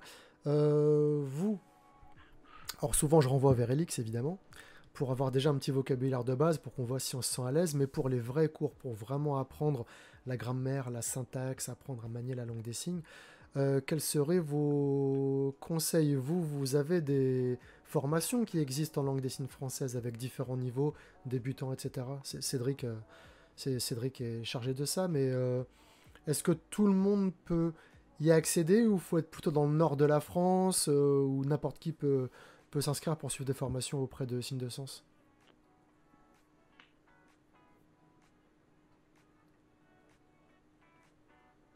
Alors, il y a eu pour l'interprète un bug, un problème de connexion, Oui. donc j'ai pas tout entendu. Alors dis-moi jusqu'où tu as entendu. J'étais arrivé aux personnes qui souhaitent apprendre la langue des signes, les écoles. Voilà, j'étais arrivé à ce niveau-là.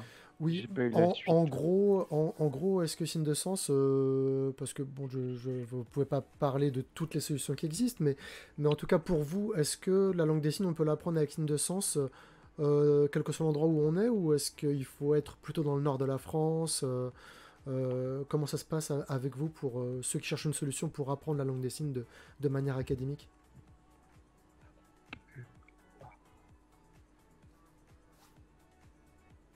Alors, oui, Signe de Sens, pardon, propose des formations en langue des signes.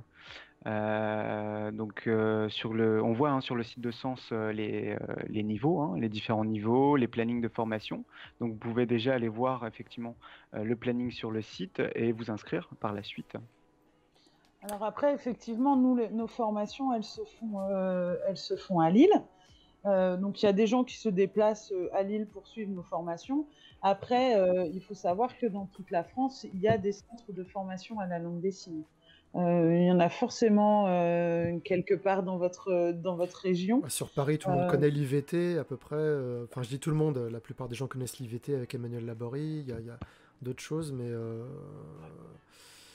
pour Signes de Sens, ça va être essentiellement dans le nord de la France, quoi, pour l'instant. Alors, pour nous, les formations intensives qu'on organise, oui, nous, ça va se passer à Lille. Après, on a des gens, je crois, Cédric, dis-moi si je me trompe, mais je crois que le dernier groupe, il y avait des personnes de Normandie qui étaient venues. Enfin, voilà, il y a des gens qui se déplacent pour les semaines. Et après, nous, on a des sensibilisations où là, on se déplace dans toute la France. C'est-à-dire qu'on peut aller faire une sensibilisation dans une entreprise, dans une médiathèque. Voilà, il y a 2 semaines, j'étais à Clermont-Ferrand, Cédric était au Mans. Enfin, voilà, donc nous, on a aussi, toutes nos actions, on a plutôt un rayonnement national. Après, c'est pour des collectivités, des entreprises. Pour les particuliers, il faut plutôt venir à nous. Ok. Comment ça se passe pour tu parlais, Fanny, de formation intensive. Est-ce que toi ou Cédric, vous pouvez expliquer comment ça se déroule, une formation intensive? Qu'est-ce que c'est? On imagine un camp militaire où on rampe dans la boue quand on entend ça. Formation intensive, en gros, sur une semaine, qu'est-ce que vous proposez comme type de module? Ouais, du coup, je te laisse répondre, Cédric. Oui, formation intensive, non, ça n'a rien à voir avec certaines formations militaires. Voilà, moi je sais pas. Après, peut-être que oui. Après, j'en sais rien.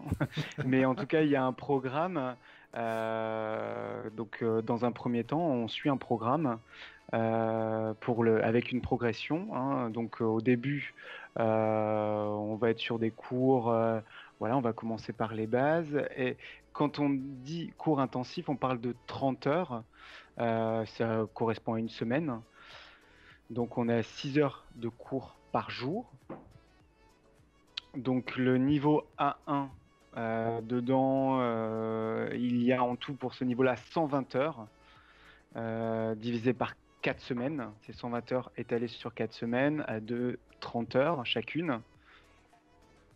Voilà. Après, dans cours intensifs, bien évidemment, je m'adapte au public que j'ai devant moi. Je vais suivre leur rythme avec les différents niveaux, les différents profils.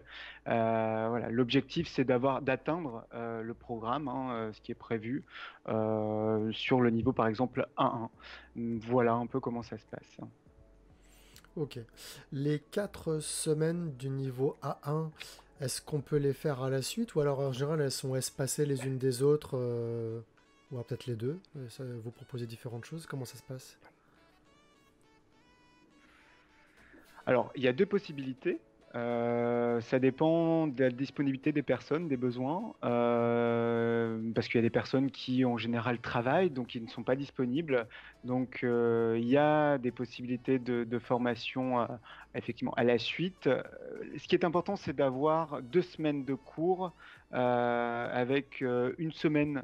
Voilà, de pause entre guillemets et de reprendre 2 semaines. En fait, c'est un cycle comme ça. C'est important d'avoir une pause entre 2 semaines intensives, une semaine de pause. Et ça dépend après des centres de formation, hein. Chaque centre de formation fonctionne différemment. Et il y a des semaines à la suite. Voilà, c'est les 4 semaines d'un coup, d'autres avec des pauses intermédiaires. Ça dépend. Mais l'importance pour moi, c'est qu'il y ait une rupture quand même entre les formations pour pouvoir souffler un peu. Et effectivement, il y avait une amie qui m'avait aidé à faire une vidéo en langue des signes il y a très longtemps. J'avais pas encore commencé à apprendre la LSF, donc j'avais vraiment fait du miroir avec elle pour retranscrire une vidéo en langue des signes. C'était pour une vidéo de 1er avril, en fait. On voulait sensibiliser notre public à l'intérêt des sous-titres en français sur les vidéos en français. Donc on avait fait une vidéo en langue des signes pour leur montrer que s'il n'y avait pas eu les sous-titres, ils n'auraient pas pu en profiter. Et c'était une vidéo qui parlait du travail bénévole, je crois. Donc ça parlait même pas de langue des signes. C'était vraiment un vrai épisode sur le point de vue social. Et cette personne-là m'expliquait que y a des gens qui faisaient tous les modules à la suite, mais que c'était super dur parce que déjà il y avait la fatigue musculaire. Quand on n'est pas habitué à signer, c'est une douleur vraiment physique. Il y a les tendons partout au niveau des doigts. Moi, rien que quand j'ai appris mon alphabet, le E, j'en pouvais plus de faire le E. Enfin voilà, c'était vraiment difficile. Et aussi, il faut le temps que l'esprit digère un petit peu les informations. Elle disait que si elle ne comprenait pas comment les gens faisaient pour faire tous les modules à la suite. Elle disait, moi, je peux pas. Des fois, la nuit, elle rêvait qu'elle signait, elle voyait des signes sur son plafond. Ça faisait beaucoup, beaucoup d'informations.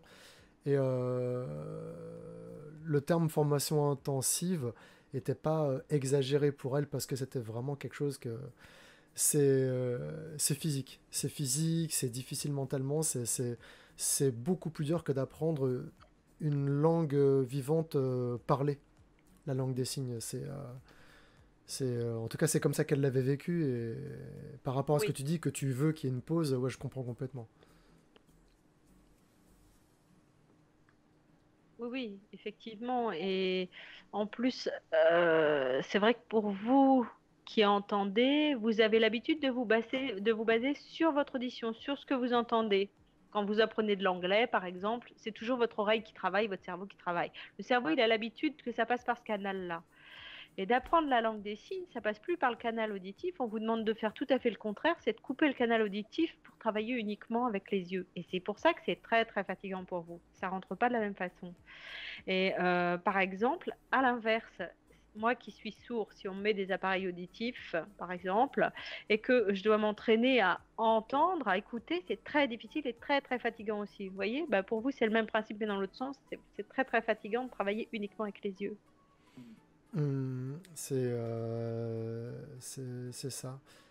Fanny, toi, tu tu disais, tu as appris sur le tas. T'as fait aucune formation, c'est vraiment que sur le tas. À force de communiquer avec tes amis sourds, ça s'est fait comme ça naturellement au fil des années. Ouais, oui, naturellement, ça n'a pas été simple non plus, hein, mais disons non, effectivement, moi, j'ai jamais pris un cours de langue des signes. Après, j'ai été très vite dans le quotidien avec les personnes sourdes, c'est-à-dire que on était sur un spectacle, donc on partait 2 jours avec des personnes sourdes, il fallait que je me débrouille en fait, sinon c'était 2 jours où pour le coup c'était moi qui étais toute seule, quoi. Donc ça a été progressif, hein, ça s'apprend pas comme ça, et puis je continue d'apprendre encore avec Cédric qui continue 13 ans après de me corriger, notamment mes chiffres. Qu'est-ce que je me suis fait gronder par ma professeure avec les chiffres. Là, j'ai mis longtemps avant de compter correctement, jusqu'à 20, moi. Ah, ça va, je suis pas tout seul à me tromper dans les signes, alors je suis rassuré, là, parce que... on est ensemble, on est ensemble. Ah, oui. Non, mais voilà, après, je pense que ça, c'est ma... Je pense que c'est bien de faire les deux. Je pense que c'est bien de s'inscrire aux formations, mais de côtoyer des personnes sourdes à l'extérieur, d'aller chercher des activités, des cafés-signes quand les cafés rouvriront. Mais oui, ça c'est difficile. Ça, franchement. Je pense que c'est pas. Je pense qu'il faut aussi voir, parce que on a l'habitude d'informateurs, par exemple, quand on apprend la langue des signes. Or, c'est comme le français, les personnes sourdes signent un peu différemment. Et je crois qu'il ne faut pas oublier, enfin, la formation, c'est hyper important, mais il ne faut pas oublier d'aller se cultiver à côté, je pense.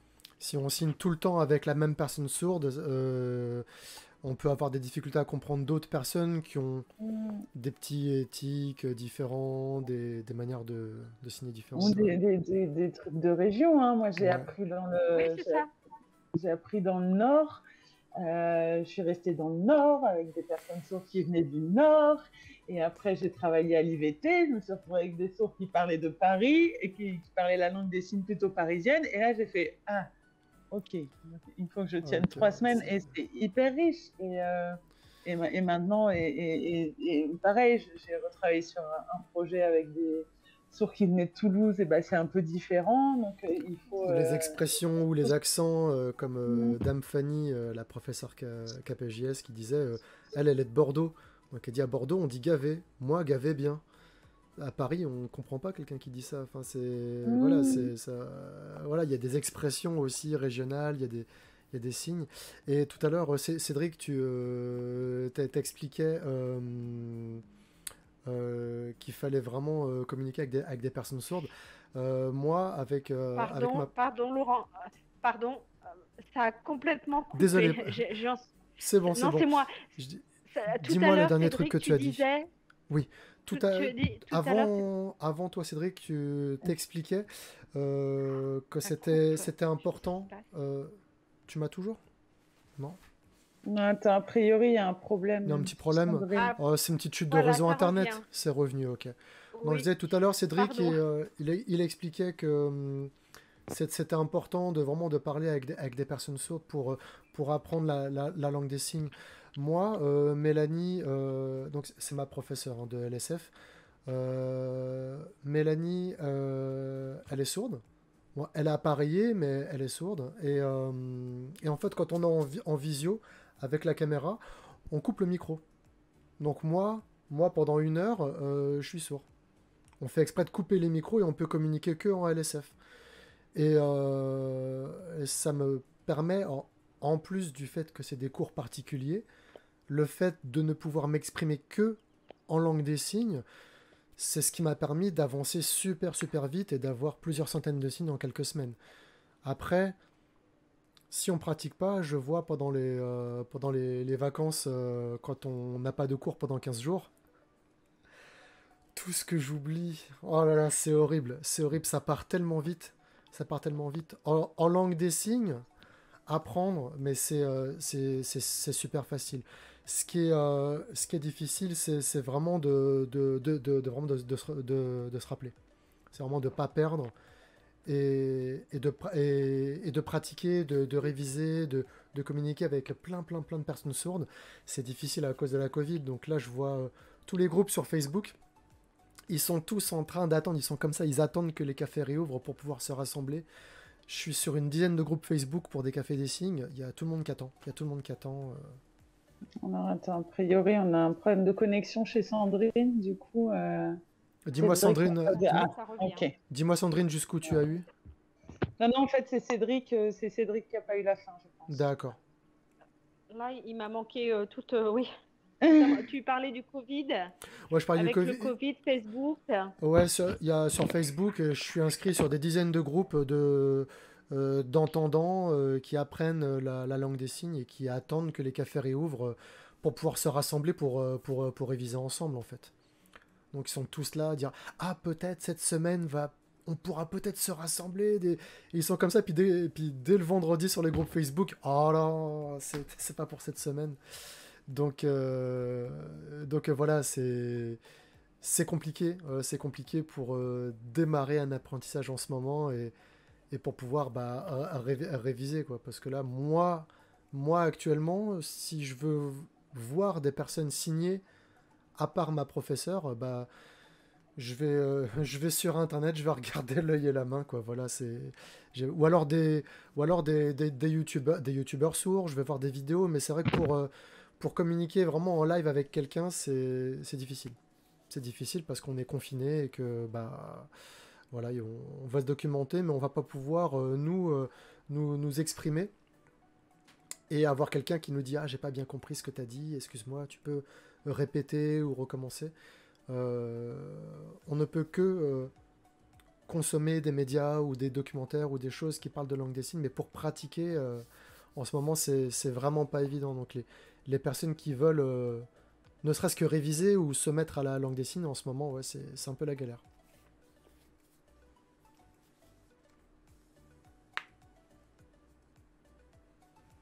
C'est vrai que par rapport à Facebook, YouTube, enfin, etc., il y a des groupes qui se créent, mais il faut voir par qui les groupes sont gérés. Ça peut être sympa quand quelqu'un apprend la langue des signes et met en place un groupe, effectivement, mais il faut faire attention parce qu'il n'est pas formateur, il n'est pas professeur. Et est-ce qu'il a bien acquis la grammaire de la langue des signes, etc. Est-ce qu'il est coaché Donc, moi, je trouve l'idée super, mais il faut juste avoir un point de vigilance par rapport à ça et d'avoir, pourquoi pas, un coach d'un centre de formation qui vérifie tous ces aspects-là, parce que ça peut être néfaste malgré tout.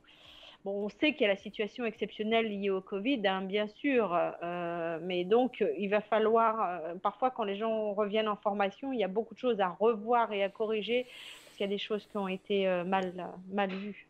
Oui, on voit Cédric qui a le sourire un peu crispé parce que j'imagine qu'après, les élèves, quand ils reviennent de vacances ou de week-end, ils voient toutes les erreurs qu'ils ont pu ancrer dans leurs habitudes à force de communiquer avec d'autres élèves qui cultivent un peu ces erreurs-là entre eux.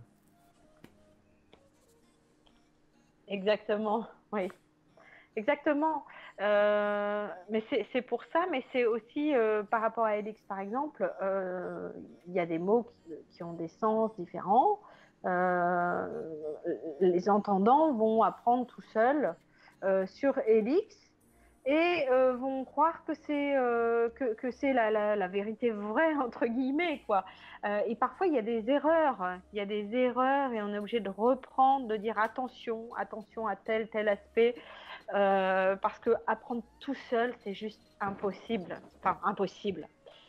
Mais à condition de rencontrer, c'est possible à condition d'avoir des conseils, de rencontrer des personnes sourdes. Il y a beaucoup de conditions. Le plus important dans la langue des signes, c'est quand même la grammaire, ce qui est primordial. Ça se voit, moi je débute et moi je fais J'attends que Thomas arrive. Ça se voit, de toute façon moi je débute et pour l'instant je fais du français signé, je fais pas vraiment de la LSF. J'ai accumulé énormément de signes et là on commence tout juste à attaquer la grammaire, la temporalité, parler au passé, parler au présent.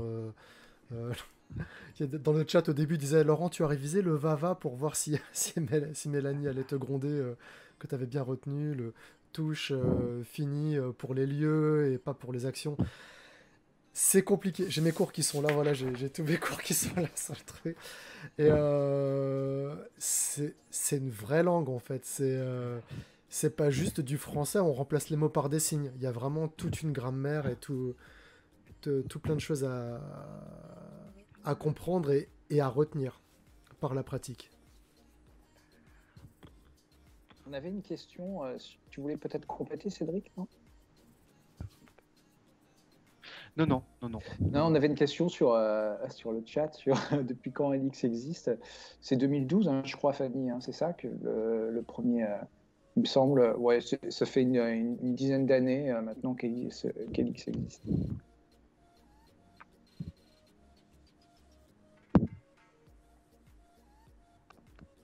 Ok. Alors là, je vois qu'il y a Flavie, GNZ. Non, c'est pas quelqu'un de chez vous. Il dit les cours de l'SF à distance les cours en LSF à distance depuis le mois de novembre sont pas simples du tout. On doit être en groupe et travailler en visio, sauf qu'il y a toujours une personne qui ne peut pas sur le créneau réservé.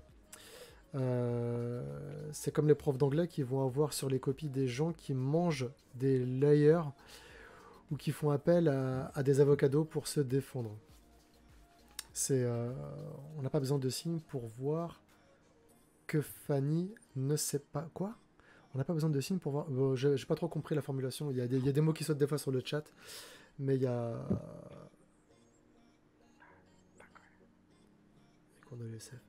Est-ce qu'il y a... C'est parce que quand Sam me pose une question et que je fais... Ok. D'accord. C'est assez expressif. Je pense que c'est la date de création d'Elix, ok. La date de création d'Elix. J'ai fait une connerie, je sais pas. Comme le même internet de Jean Castex là. Comme ça avec les yeux. Non, écoutez, si vous avez encore des questions, que ce soit sur Elix, sur signe de sens, sur la langue des signes ou bien sur la surdité en général, n'hésitez pas à y aller parce que bon, il est déjà 22h. Il est déjà 22h. Je sais pas, Sébastien, Fanny, Cédric, est-ce qu'il y avait des choses que vous vouliez aborder et qu'on n'a pas encore évoqué depuis le début de la soirée? Moi, non, je trouve qu'on a fait un tour plutôt complet. Après, il faut aussi se dire que nous, on a tous les réseaux sociaux. Si vous voulez rester connecté à nos actions, donc on a le Facebook Signe de Sens, on a le Facebook Elix, on a l'Instagram Elix. Après, moi, je ne maîtrise pas Twitter, tout ça, mais on doit avoir aussi. Et que surtout, on est dispo. Si vous avez des questions, maintenant, vous avez nos visages, donc on fait peut-être un peu moins peur. Mais sur Elix, il y a une adresse pour nous contacter. Donc, si vous avez des questions, des remarques, etc., nous, on est toujours preneur de tout. Vous êtes réactif. De toute façon, c'est comme ça que s'est faite cette soirée. En fait, je vous ai contacté par Twitter. La personne qui m'a répondu, Sam m'a mis en relation avec Sébastien. Et puis quelques semaines après, dès qu'on a réussi à aligner un peu les planètes pour qu'on soit tous disponibles en même temps le même soir, ça s'est fait. Donc, non, on essaye d'être un peu réactif. C'est notre service com qui est au top. Ouais. Qui se fait censurer par ton robot là, mais sinon. Je sais pas, pardon, je suis désolé. Je suis désolé. Non, parce que des fois il y a des gens qui abusent un peu, qui envoient beaucoup de trucs et j'avais pas prévu que ce soir il y aurait beaucoup d'informations à donner. J'aurais dû le désactiver, mais. Non, voilà. T'inquiète, c'est pour taquiner Valentine. Désolé Valentine. Mais voilà, mais en tout cas on essaye d'être au plus réactif possible. Donc, non, mais on est effectivement sur les réseaux sociaux et puis on peut dire aux personnes qui suivent le live actuellement, elles peuvent nous suivre sur les réseaux sociaux pour se tenir informées de l'actualité d'Elix. Elles peuvent s'inscrire aussi à notre newsletter sur le site Dico-Elix. Il va y avoir là dans quelques semaines, on va mettre en place on va ouvrir la première formation e-learning donc c'est un module d'initiation vous pourrez retrouver les visages de Cédric et Fanny maintenant qu'ils vous sont familiers. Voilà, pour cette formation en ligne. On restera attentif à ça, mais en tout cas, je partagerai. On est des petites stars, Fanny et moi, du coup, c'est ça. On est des petites stars. Voilà, et puis on est aussi présent sur Instagram, alors aidez-nous à franchir la barre des 5000 followers, c'est comme ça qu'on dit, alors moi du coup je suis même pas sur Instagram. C'est ça. Instagram, j'y suis aussi, mais je crois que je suis même pas abonné à Elix sur Instagram, c'est scandaleux. Bah alors Laurent, tu nous l'aurais dit avant, on serait pas venu. Hein. Ah là là, c'est scandaleux. Instagram, vous êtes sur TikTok? Non. Non, un peu trop là, ça va trop loin. Mais on en parle. Ouais. Ça marche bien, parce que TikTok, mine de rien, il peut y avoir des vidéos courtes en langue des signes qui sont super, qui se partageraient énormément quoi, auprès des plus jeunes. Parce que c'est vrai que Facebook c'est un réseau, voilà, on a nos grands-parents dessus, donc voilà, c'est pas le même public en fait. Chaque réseau a son public, et c'est vrai que TikTok ça permettrait de toucher des personnes qui sont justement plus, ou même qui ont jamais été sur Facebook. Je vais regarder. Elix. Yes, j'ai trouvé. Elix sur Instagram. Hop là. Et ben voilà, 4980 abonnés, et encore 20 abonnés, vous passez la barre des 5000. On y va, on passe la barre des 5000 ce soir. Là, suivre le live. Regardez, mais là, on peut les passer parce que regardez, je vais mettre le lien dans le chat. Hop. Voilà, là normalement en direct on passe la barre des 5000 normalement. Là franchement vous êtes 35, il manque 20 abonnés. Si on n'a pas de chance, tout le monde vous suit déjà sur Instagram. Donc on va voir si ça bouge. Allez-y. Et donc on va voir ça en direct. Mais il y a les vidéos. Ah bah d'ailleurs il y a une petite vidéo avec Cédric déjà qui signe, voilà. On voit. Joyeuse Saint-Valentin, donc ok. C'est compliqué de suivre l'évolution de tous les réseaux sociaux. Il y en a un qui s'ouvre. Oui, c'est passé à Saint-Valentin. Ça commence là, 4981, ça commence à venir. Voilà, les gens suivent le lien. Donc non, c'est cool. Non, mais on est déjà sur Instagram. Donc alors, maintenant il y a TikTok. C'est très dur de suivre. Voilà. Ouais, c'est vrai. Bienvenue dans le monde des influenceurs. Voilà. C'est surtout qu'il faut qu'on se dise qu'on est vieux, Seb. Alors moi, de toute façon, j'ai loupé Facebook, donc déjà j'étais mort. Donc. Non, mais là, c'est Instagram. Je comprends. Moi, c'est Twitter et Facebook, parce que Instagram, j'ai un compte Instagram, mais parce que la Croix-Rouge, elle nous a demandé elle a demandé aux bénévoles de devenir un peu ambassadeurs et de publier davantage de photos de leur mission pour encourager un petit peu les plus jeunes. Et du coup, c'est pour ça que mon Instagram, il y a quasiment que des photos de moi en photo de tenue Croix-Rouge, parce que s'il m'avait pas demandé ça, moi je serais resté sur Twitter. C'est compliqué d'à chaque fois dire je poste quoi, où, à quel endroit. C'est pas forcément super pratique. Mais après, voilà, vous avez un service com qui est réactif, qui est efficace, donc vraiment chapeau.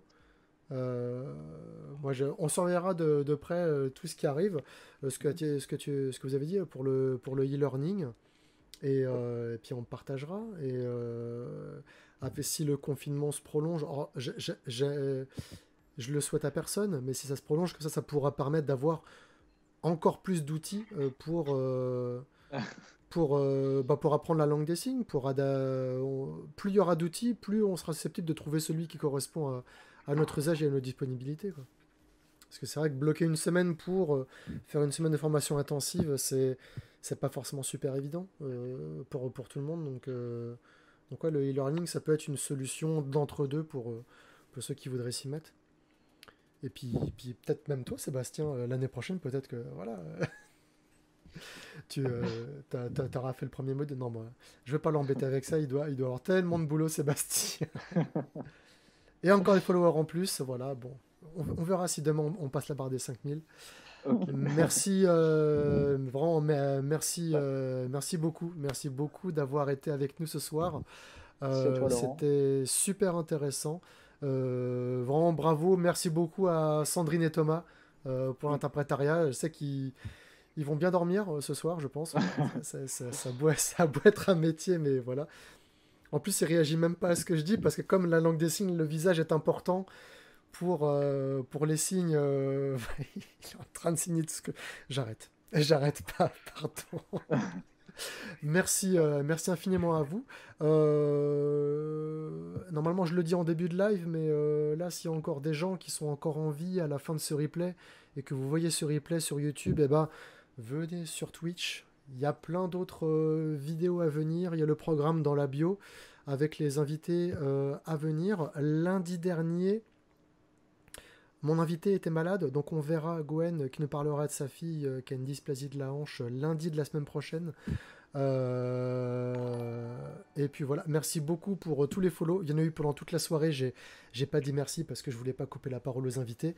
Merci pour les follow, pour les subs, tout le soutien que vous avez apporté pendant tout le long de la soirée et depuis le début de la chaîne Twitch.